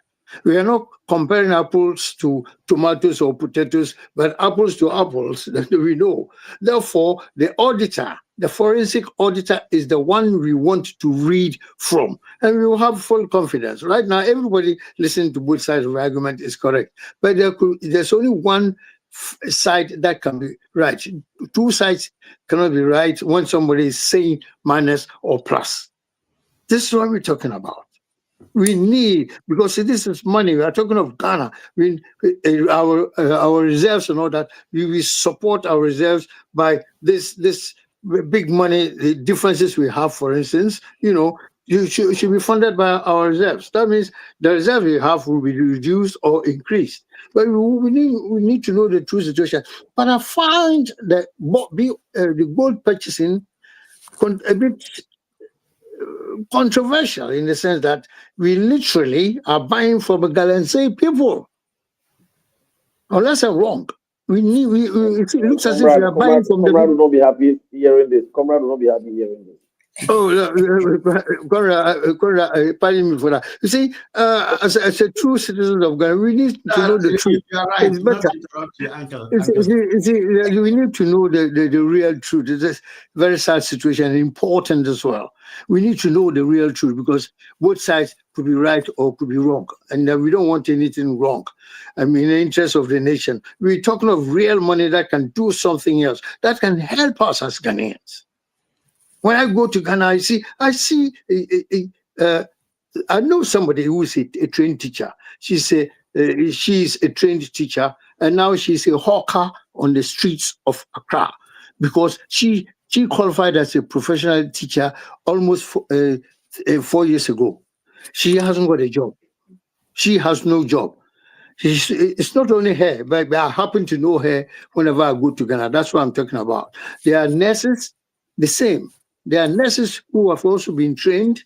They have no jobs to go to. God knows what, because maybe the hospitals are full. At the same time, we've got nurses who have been exported into the UK and the Canada and whatnot and what. It's all getting complicated. We need to support our government to be thinking about these things, to correct them, because the opportunities are there. We are not taking them. We are not taking them. You go to the top half of Ghana, it's sad.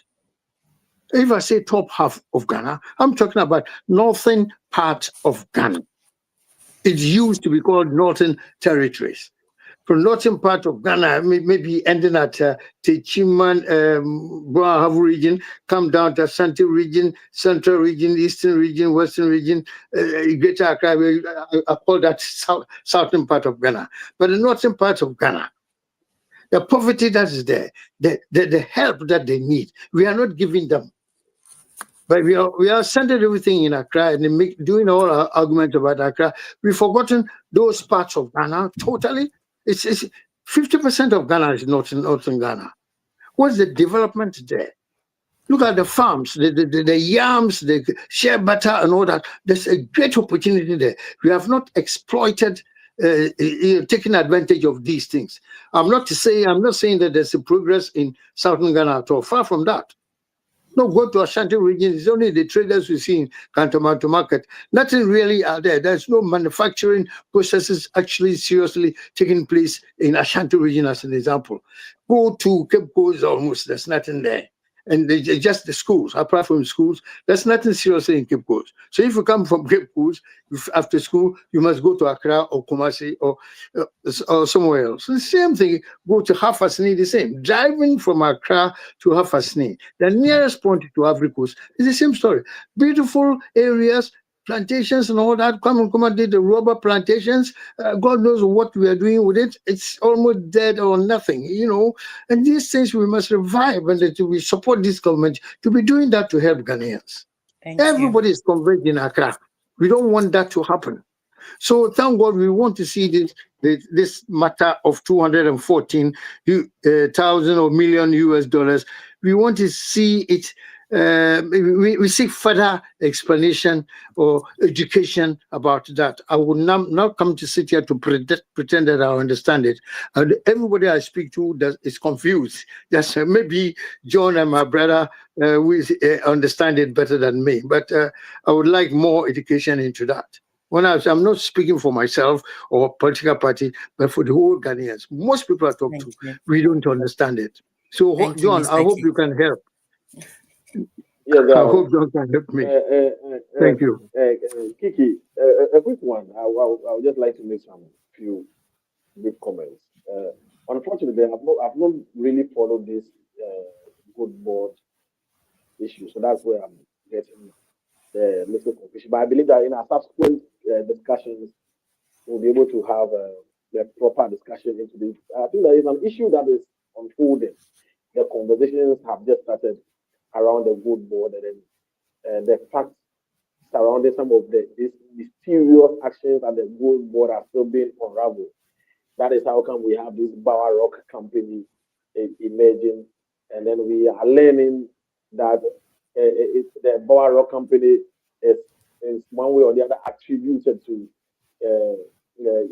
Madame Joyce Bower and all those people. But it is unfortunate that Comrade, in one breath from the beginning of this conversation, held in high esteem reports from the IMF when he was trying to advance arguments in support of the NDC in terms of growth rate and what have you and all that. But when it comes to the issue of the good board, he has been attempting to rubbish, for lack of better words, rubbish some of the claims as made by the IMF. You know, the good board, as we are seeing, is in a period of transition where they are now trying to make it an independent entity. But as we speak now, it gets a lot of its funding from the Bank of Ghana. So the Gold Board is not an independent entity at all. It gets its funding and support from Bank of Ghana. So in one breath where Comrade is saying that the Gold Board has not made losses, but has made surplus. And so if there is any issue of losses at all, it should be tabled at the doors of the Bank of Ghana. I find it quite confusing that in instances where the Bank of Ghana is the ones financing your activities, i.e. the purchasing of goods, refining and exporting of steel, and when the losses come, you want us to blame because the Bank of Ghana is financing some of these activities. When losses come, you want to channel these losses, or you want us to table these losses on at the doorstep of the Bank of Ghana. But in the event of the so-called surpluses that you are talking about, you want it to be attributed to Sami JP and make, as we are saying, the public must agree that Sami JP is doing well at a good board. Nobody is in a way attempting to attack Sami JP, but for any other thing, because I know Comrade will always be at the defensive end of this government, and that is his task, to be at the defensive end and always play the defense. But it is just good that as Ghanaians as we are, whenever issues come up that has to do with state institutions, it is important that we speak about them. And where the IMF has indicated that the gold board is making losses, we still have to talk about them. But Comrade is here. Comrade, if you should give your wife money to just to go to the market, go and buy goods and come and sell, and the wife goes to the market, comes back and sells the goods and makes losses, that will be a cause to worry. So indeed, if the gold board has been given funds, okay, to make some of these transactions and is making losses, it is a cause for us to worry and for us to probe into this matter. And I'm happy that Uncle Kate has called that there should be a forensic audit or look into some of these matters for us to unravel some of the mysteries, for lack of better words, the mysteries surrounding some of these comings. And I don't think that the IMF will just wake up and be writing down figures of losses. Okay? Thank I don't you. think that the IMF will just get up and be writing figures. I think John has run out of time. John, let me help you Yes. out. You asked a couple of questions, and I'll quickly try and cover them. First and foremost, Bower Rock, read my lips, does not belong to, has never belonged to, and will never belong to Joyce Bower. It is not her company. I'm saying that these are issues that have come up. That is it belongs to Rashid Bower, the former MPP appointee. But you see, all those are rumors. What is clear is it doesn't belong to Rashid Bower, MPP. It doesn't belong to Joyce Bower. It has nothing to do with any political person. This is a private individual's company that was set up in 2015. In fact, my brother, when you guys were doing gold for oil in 2023, You used Bauer Rock. Was that Joyce Bauer at the time you were using? Is it we were doing? Let me get a point. Your gold for oil program. Bauer Rock has been part of the gold trading scheme in Ghana since 2015. They've renewed their license every year under the then PMMC, which is now Gold Board. And when you were doing your gold for oil program, you used the same Bauer Rock. So Bauer Rock did not just spring out of the rocks yesterday or this year or last year. It has been there over the last 10 years, 2014, 15. It has been renewing its licenses, and you renewed its license in 2018. You renewed him, you used him in 2023 for gold for oil. You see the gold for oil one that I was just talking about, and I'll come to the IMF thing you talked about. The one that IMF said you made $128 million losses for 2024 alone. We have not even talked about 2025, 2023. Bauer Rock was part of the gold trading businesses that you were using and the gold for oil. So it's nothing new. Some JP didn't bring them out of anywhere. So let's settle that. On the IMF report, I never criticized the IMF report. What I said is this, my brother. If you go to that same IMF report, the one, and you go and look at paragraph 36, right? And you look at the second, the paragraph 36, you go to page 23 of that, at the top of it. The last two sentences are as follows, and I read them. The first one said that the now discontinued gold for oil component generated 128 million losses in 2024 under MPP. I didn't hear Kojo upon Nkrumah talk about it. You kept quiet about it. That is deceptive. Then the next sentence is now talking about the gold for reserves program. And it says we have made $240 million losses. So if you have made $128 million loss and you destroyed the economy and sent it off into injury time, why will you complain if somebody has, even let's say on argument, made $214 million losses and has sent the economy into the best shape, giving your city the best performance globally this well, and so on and so forth? The point I was making was the duplicity and pretending to ignore your $128 million in generated gold losses and then focusing on another one, 240. But here is the point I'm trying to make here. This report is talking about Bank of Ghana. It's telling you the gold for oil program, my brother, is a Bank of Ghana program. A lie. The gold for reserves is also a Bank of Ghana program.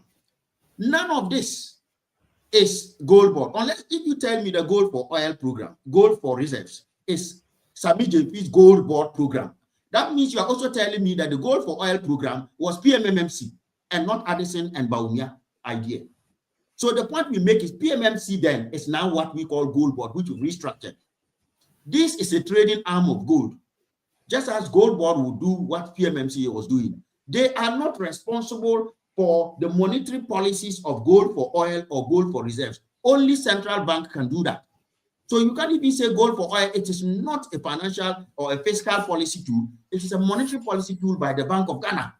So if there are issues with it, let's discuss it in the context of Bank of Ghana. That was my point. And Bank of Ghana has said, listen, their books have not been audited. So how do you know what they've lost?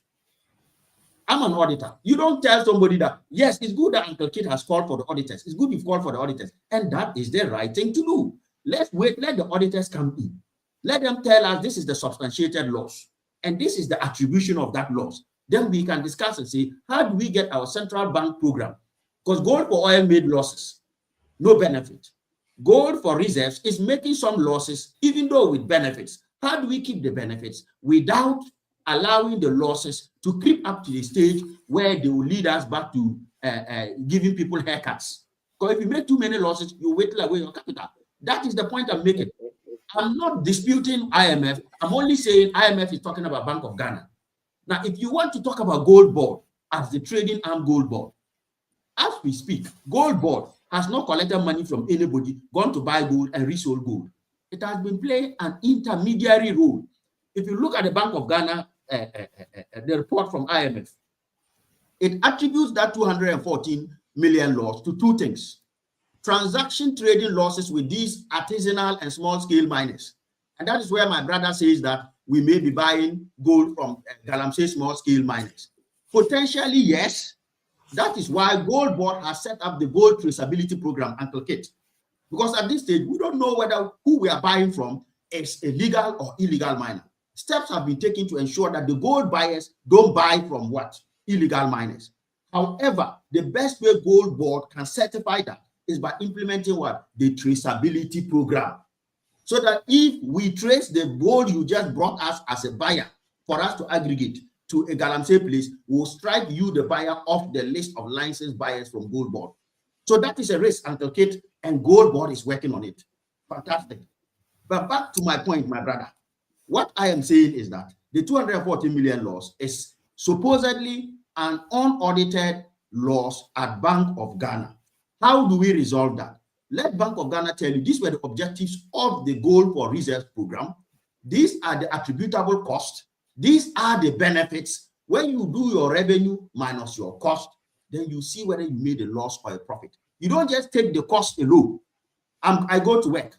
I spend £1,000 on transport, on lunch, and everything a month. Then I declare that I make £1,000 loss. No, I need to take my salary. If my salary is 2,000 and my cost is 1,000, then I come back to you and say, the cost of 1,000 you are asking about, it has generated this revenue. And that is the difference. That is the scientific way we should approach this, my brother. But to be clear, Gold for Reserves is a policy tool for Bank of Ghana, not Gold Board. Just as Gold for Oil was for Bank of Ghana, not PMMC. So let's get those two very clear. And from where I sit, we should learn what Gold Board has done for us in 12 months. If we carry on doing this, and let's say all things being equal, our CD continues to appreciate by 40% every year, sooner or later, one CD will be stronger than dollar. Because if we start from 17 and we are at 10 now, if next year we do the same thing, from 10 we are at 3. By year 3, we will move from 3 to what? An appreciation of 4, which means that we will be stronger. And not just through redenomination. Thank you. Thank you. A quick one. There was we never started from any 17 to $1. I think that in our quest to state the facts and mix them with new propaganda, it is important we also indicate that we never started anything. Remember that we are bogus, so we are the ones who monitor these things. You can check. You can check.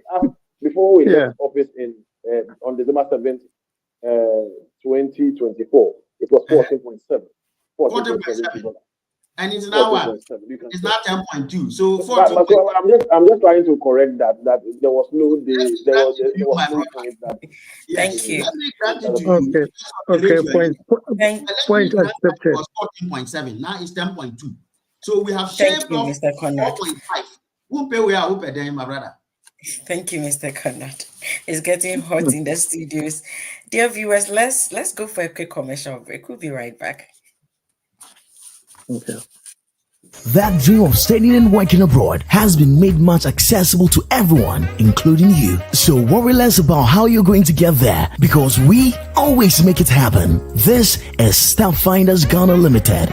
We offer a highly professional guidance and support system, both in your university and visa application process. Step Finders Ghana Limited is a highly trusted agency of the University of the West of Scotland, one of the largest modern universities offering a range of academic, social, and sporting facilities. You can apply for undergraduate, master's and PhD in business and creative industries, education, social sciences, computing, engineering, physical sciences, health, and life sciences. Come through Step Finders, and for your studies, you get yourself a laptop or a £500 gift voucher. Call on +233 598 4888 04. WhatsApp on +44 7404 711 049. Send us an email or visit our website for more information.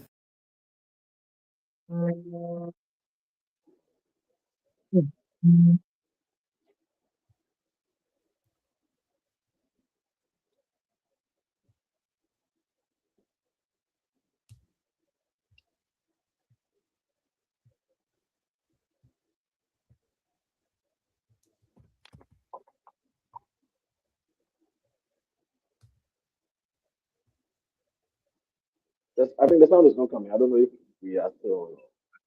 Yeah, I think the host is on mute. Oh, okay. Yeah, okay, she's on mute. Hello? Yes. Yeah, we can hear you. Oh, We yeah, can hear you. thanks. Thank you. Mr. Kit, I want to start with you on this one. In the history of Ghana for 33 years, in the Fourth Republic, Yes. Ghana has been freed from IMF or is on its way to exit the IMF program. What do you think will be the projection for the 2026-2027 budget that was approved by Parliament? I think it is always good if we not owe IMF anything at all. Those of us countries who are poor, we go to them. They do not come to us without we knocking at their doors. I think the most important thing that we expect is that this government and, of course, all future Ghana governments will perform better, much, much better than ever before, in order to move us away from IMF, because we are in the throes or in the hands of the IMF, and we can never do anything without their involvement. If you look at the situation of Venezuela and USA, it tells us a lot of things. USA has been a superpower over Venezuela. That's why they could go there anytime and pick up their president. They see their president. So IMF will not play with them. Otherwise, in future, they can even mortgage the whole Ghana. They can seize and sell Ghana because we owe them. We don't want to be going to them all the time. We must show progress because we have been independent for God knows over 60 years. And we are begging IMF for money. It means there's something wrong. The only thing we do is that we hope to God that this current administration will do as they say, because I got quite honest with you, in 2016, Nana Akufo-Addo and the NPP came in with the perfect assurances through their manifesto. It was good. That's why they won. And that's why we gave them a second chance to go for 8 years, and we have seen the results that has come out. You were talking about tap credit to Paga railway lines. I know I was born in a village called Takwa where there's railway. So we travel to Accra, Kumasi, Takrady by train. No problem, no accident, easy, quicker, faster. And today, railway services are dead in Ghana. They try to revive it. It's not going to work. But those who planted the railway were the Gudgisberg, the Englishman, the British colonialists. They plant the railway system we use in Ghana now, from Accra to Takrady to Kumasi. You know, all the villages alongside. Everybody was benefiting from that. And we expected that in 2025, to 2026 now, Ghana, the whole of the northern regions, eastern region, Volta region, we should, even up to Axim area and all that, we should have had railway train services. We study economics, we understand it. Some of us prefer not to remember it at all. When you're doing applied economics, it tells you in those days, cows in the United Kingdom, from Wales to London, they got rotten. If I say cow, I mean meat from cow. It's in that part of the world, in Wales, where a lot of meat was there. So we killed these things, and they ship it into London or by road and all that.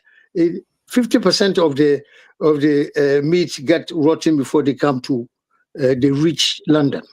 And what did they do?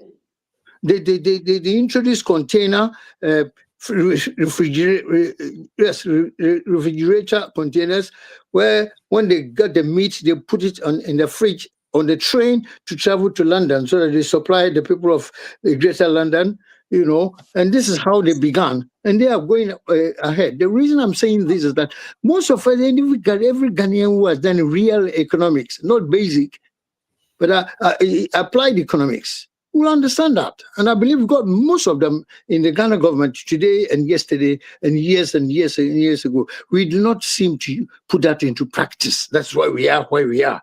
Otherwise, Ghana should have been one of the best places in the world.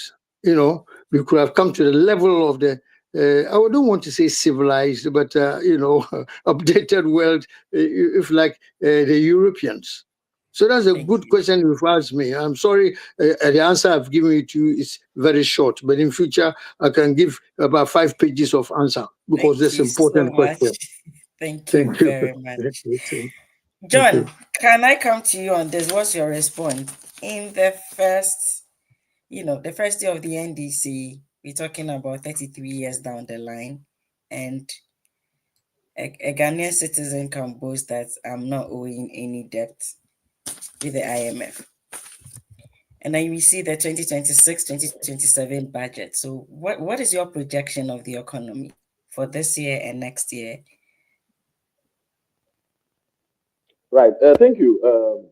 As it has always been, Ghana has always been with the IMF, as Uncle Kit rightly said. It is always the poor countries, unfortunately, we find ourselves in one. And when I say poor, relatively, that will find themselves going to the IMF. And we've been with the IMF for a very long time, getting various supports, to run various programs in Ghana. The IMF has been of great support to Ghana. But if we look at what we are faced with as part of the conditionalities that the IMF brings, sometimes it affects us adversely, where sometimes we have to freeze employment for a year or up to the end of a certain program. And I think that the NDC, the last tenure of the NDC, we had a situation where the government was forced to freeze employment under the IMF program, which created a lot of mess, in the country. And the NDC has indicated that they will not be going to the IMF. But as I always say, it is early this year for us to conclude. We are just into the first year of the NDC government, and it will be a comment in the rush or a right decision to say that in the 4 years of the NDC, they will not be good. It is not a prayer that. But shouldn't Ghanaians be happy? Shouldn't Ghanaians be happy, or shouldn't you be happy that at least you are not owing anyone? You can manage your resources. No. You see, if we look at the various tariffs that are mostly imposed on Ghanaians, the tariffs that are mostly imposed on Ghanaians, mostly as a result of some of these IMF debts that we have to service. We have to service some of these debts. So the country must find a way of generating enough revenue to service some of these debts. That's why we have a situation where we mostly go to the IMF. But so if you are not going to the IMF, I think that every Ghanaian should be happy.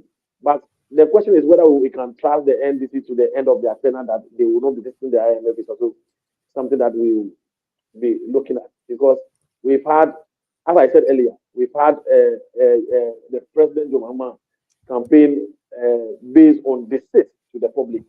Because if you look at August 2025, where he even indicated explicitly that he has banned post-retirement contract extensions for various public sector workers. We are having a situation whereby he's extending that for the current IGP, who is supposed to be on retirement now. So every Ghanaian must be happy that we will not be going to the IMF in the shortest possible time, because some of the conditionalities that they bring are very dire. So we should all be happy, but let's hope that some of these things continue for us to see how this will end. That is the short one I can say. Thank you very much. Thank you. Conrad. Thank you very much, Kikie. Yes. What do you have to say? When President Mahama made those aspirational comments as part of his New Year's address to the nation, it rhymed with me perfectly well. And if you listen to his speech, he was clear. There are 3 reasons why we have run back into the arms of the IMF. 1 was runaway inflation. 2 was the CD dancing Balugu. And 3 was a complete erosion of all our fiscal buffers. In other words, we had no reserves. Fiscal, I'm not talking about monetary ones. We couldn't pay our debt. That's a simple term to use. If you look at the situation we are in now and the precursor to us going to the IMF in 2023, you will understand why he made those comments and why we have to use that as a lesson. This must be our moment where we say never again. At the time we were arguing to go to IMF, not to go to IMF, and the then finance minister was arguing about Tobias and Sambalat and co in late 2022, our debt to GDP was over 102%. Debt to GDP means how much debt do I owe? How many assets do I have? If I have 100 CD in my pocket, but I have 50 CDs of debt, it means that it's not a problem, because from the 100 CD I have as my GDP, my assets, if I have to settle account today, I can take 50 from that and pay off the 50 CD and I'll still be fine. But if I have 102 CDs of debt and only 100 CD in my pocket, it means today, if they say, let's go and go a contact and I'll pay money, I can all the 100 CD in my pocket, I have to borrow another 2 CDs from you, Kikie, before I can pay John, if he's my creditor. That was the shambolic situation in which we were. To make matters worse, our inflation was at 52% then. Meaning that for every single 10 CD in your pocket, it was only worth 4 CD 80 pesos. The other 5 CD 20 pesos was for Mr. Inflation. And then we couldn't pay our debts. We went to Eurobond people that were collecting money. We said, nah, I'm broke, I can't pay. We didn't have money in the bank. Inflation was runaway inflation. And the debt that was hanging on our neck was 2% higher than our total assets as a country put together. This is the kind of basket case that we have no other option than to go to IMF and say, I surrender to you. Today, as we speak, that debt to GDP, that was 102, is down to 45%. And this as of June. We've not even done a revised one. It will even come lower for many good reasons, but for positive economic management. Bear in mind, we were under the same IMF program for over a year and a half under the NPP. The debt to GDP didn't come down any better. It only came to about 70% when they were leaving. So we have improved. And look, in debt to GDP, when you're a developed country, your ideal should be about 60%. We have outliers like Japan and US, but that's because the US, for example, is the world's bank technically. So everybody goes for dollar. So as long as they are reserve currency, they can get away with it. But when you start breaching 60% as a developed country, you are in trouble.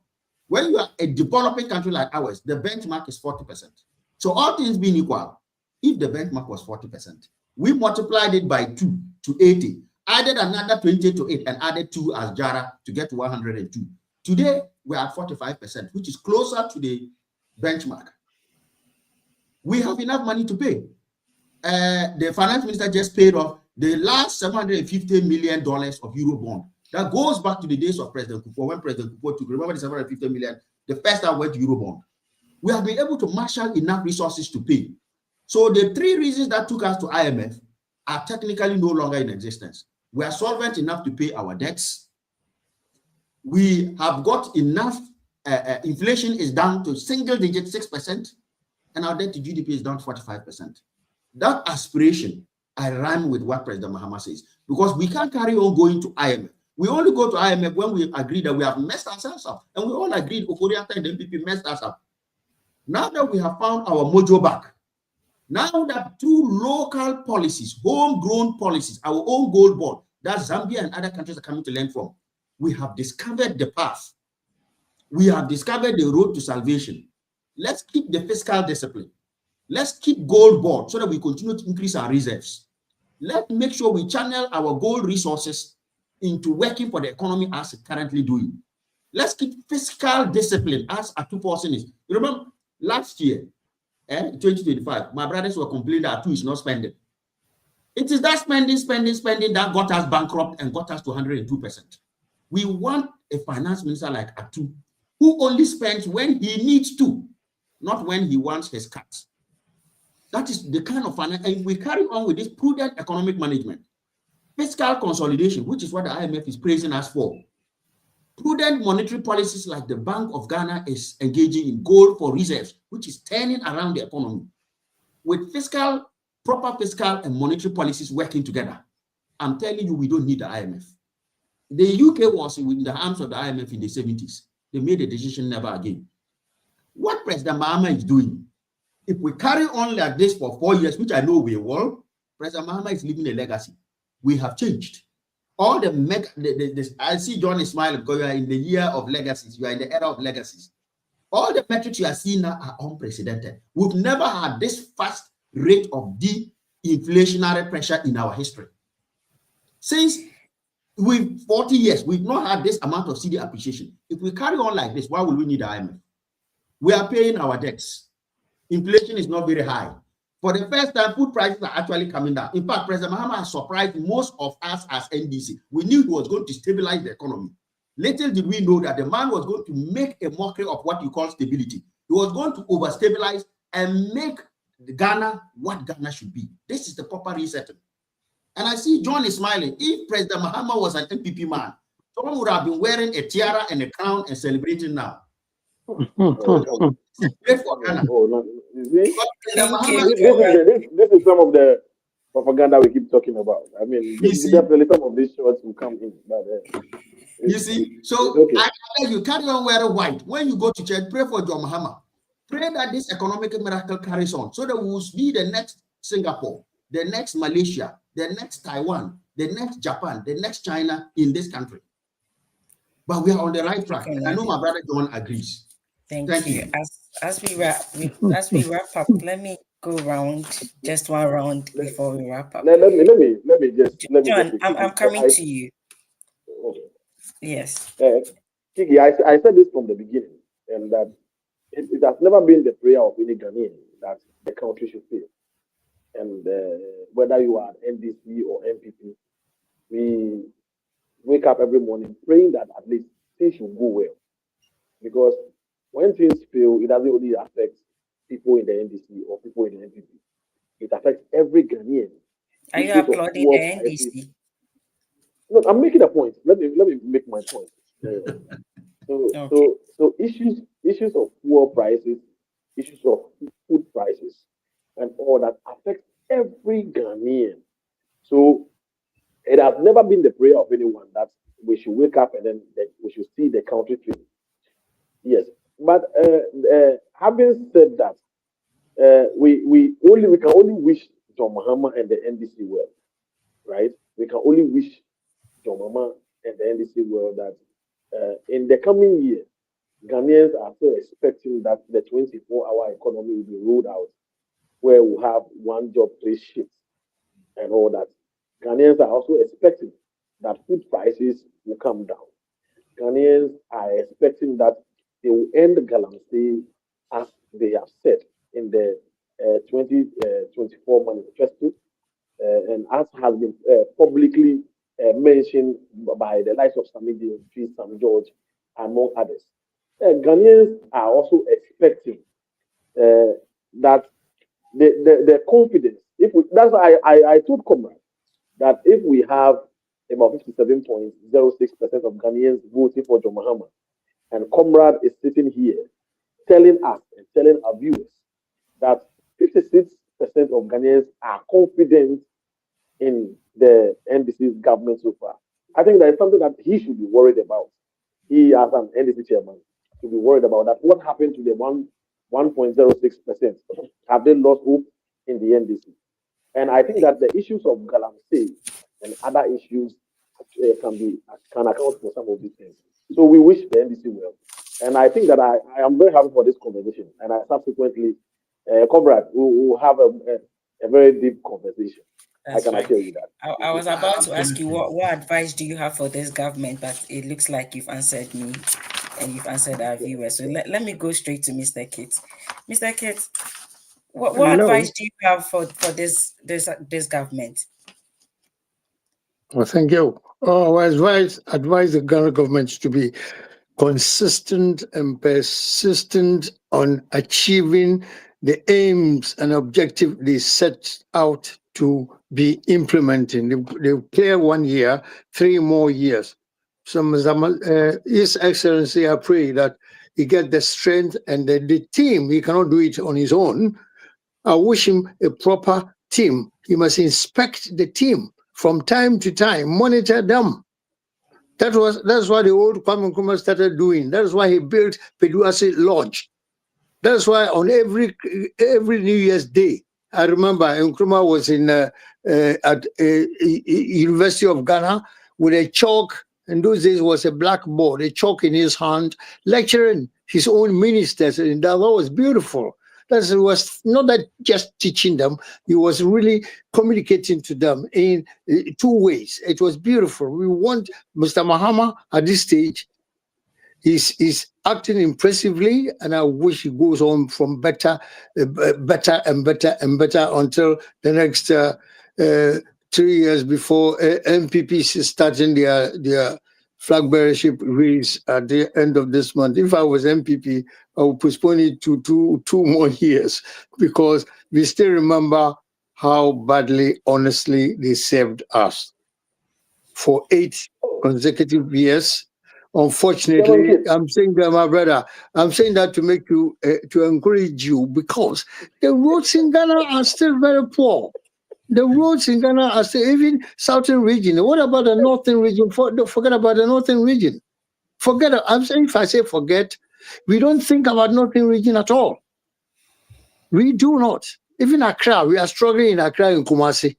How about Tamale, Bogatanga, and it's sad, and Kulungugu. This is what I'm thinking about. I want development even to start from the top down. Then we shall all be happy as brothers and sisters, Ghanaians. So I wish Mr. Mahama very well and his team.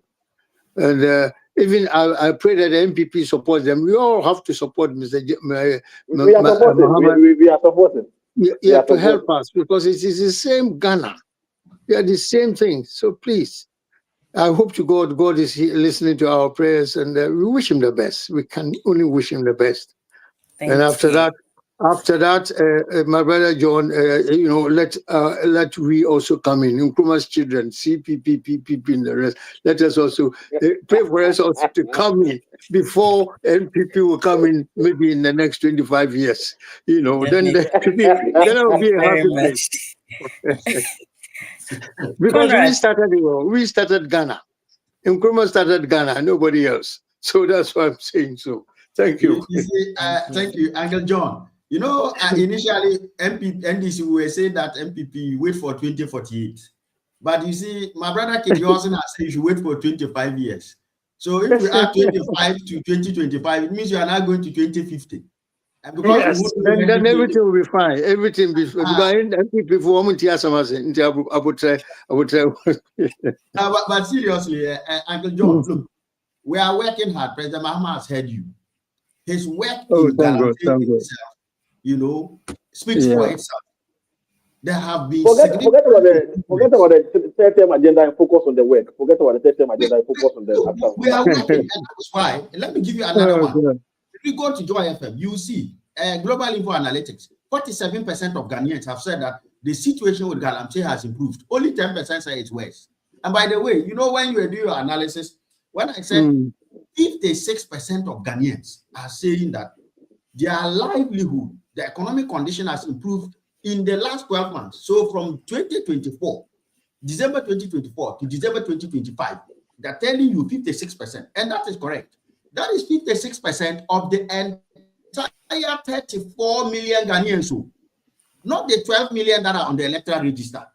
So when you are saying, look, if you take 50% of 34 million, already you are looking at about 17 million. That is almost 5 million more than the total register. So you and I would disagree on the sample space mostly used by Musa Dankwa. I mean, you and I, we have very different perspectives on the sample space used. But John, the reality is, if I agree with what you are saying, only 10%, 12% said their situation has worsened.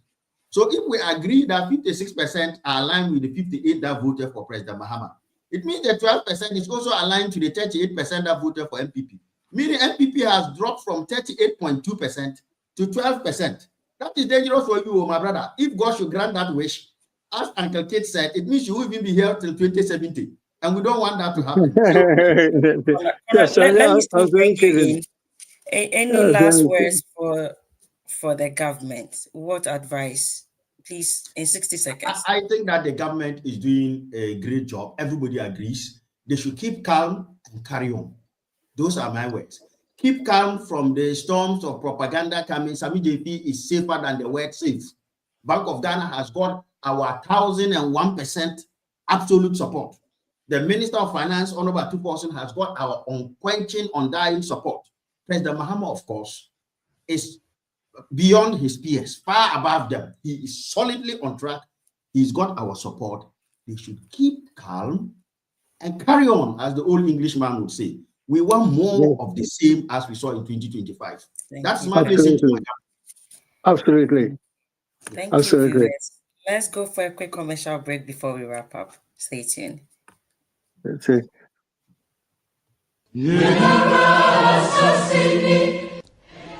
Hello, fellow Ghanaians. This is High Commissioner Mrs. Sabazita Benson, High Commissioner to the UK and Ireland.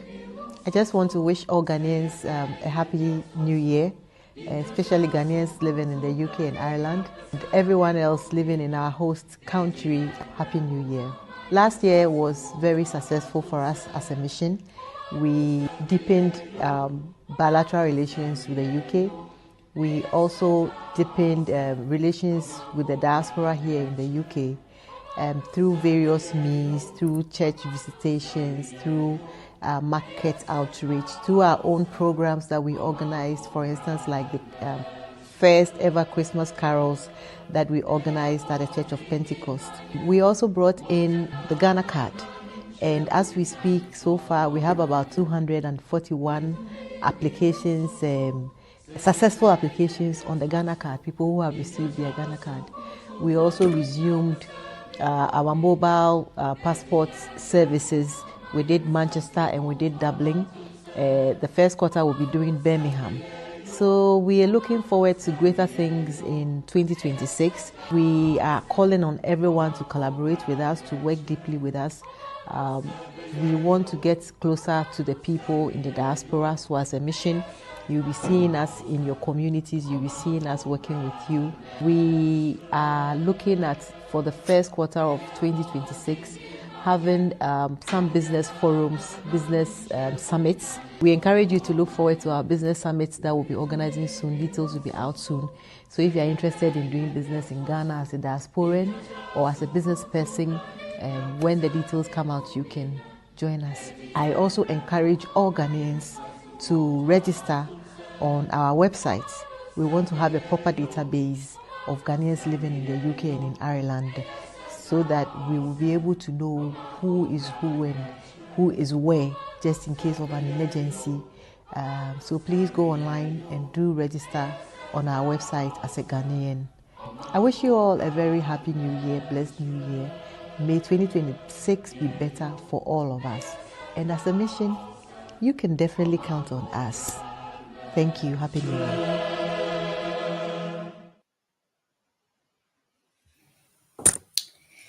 Welcome back and thanks for staying with us. That's a wrap on today's discussion on Ghana's economy. Thanks to our panelists and to you viewers for staying in and sharing with us on this wonderful journey of conversation beyond borders. Up until next week, remember to stay tuned and stay curious. Have a happy holiday. Good night. Merry Christmas to the great and good of the NDC UK and Ireland chapter, and a happy new year to come in the next few hours. This evening, I come to your homes with fraternal greetings in comradeship and in gratitude to thank you for the year 2025, for the dedication, the commitment, the perseverance, and for the beautiful journey and comradeship in 2025. Together, we have made great achievements. We have done a lot to take our chapter to the next level. We have continued to integrate more branches and continue to strengthen our operational processes, digitizing our applications fully to ensure that we are smooth as an organization in our operations. I want to thank you and thank the Almighty God for your life and for the life of President Mahama and the Vice President, Professor J. Nana Opoku-Agyeman, and of course for the lives and dedication of all the ministers, appointees, and the many teaming members of the NDC and general Ghanaians who have worked hard to ensure that our economic gains in 2025 have been of our kin, our folk in Ghana. May 2026 bring us better tidings. May our dreams continue to be realized, as family, as individuals, as a chapter, as a party, as a country. May the good Lord shine upon us in 2026 and give us the strength and the perseverance to achieve our objectives as a chapter, achieve our objectives as a party, achieve our objectives as a government. I trust the Lord will bless us all with good health and give us the realizing of the dreams that we seek in 2026. May the good Lord bless us all and give us the strength to continue to ensure that His will is done in our lives. Stay blessed, comrades, and enjoy 2026.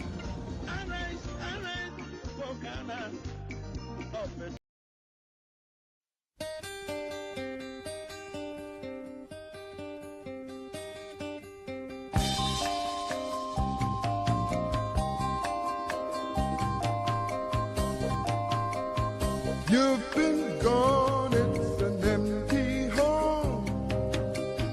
Come on back where you really belong. You are always welcome home, welcome home.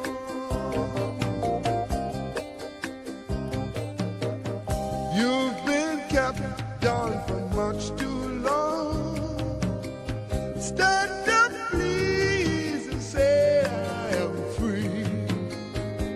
Don't forget you are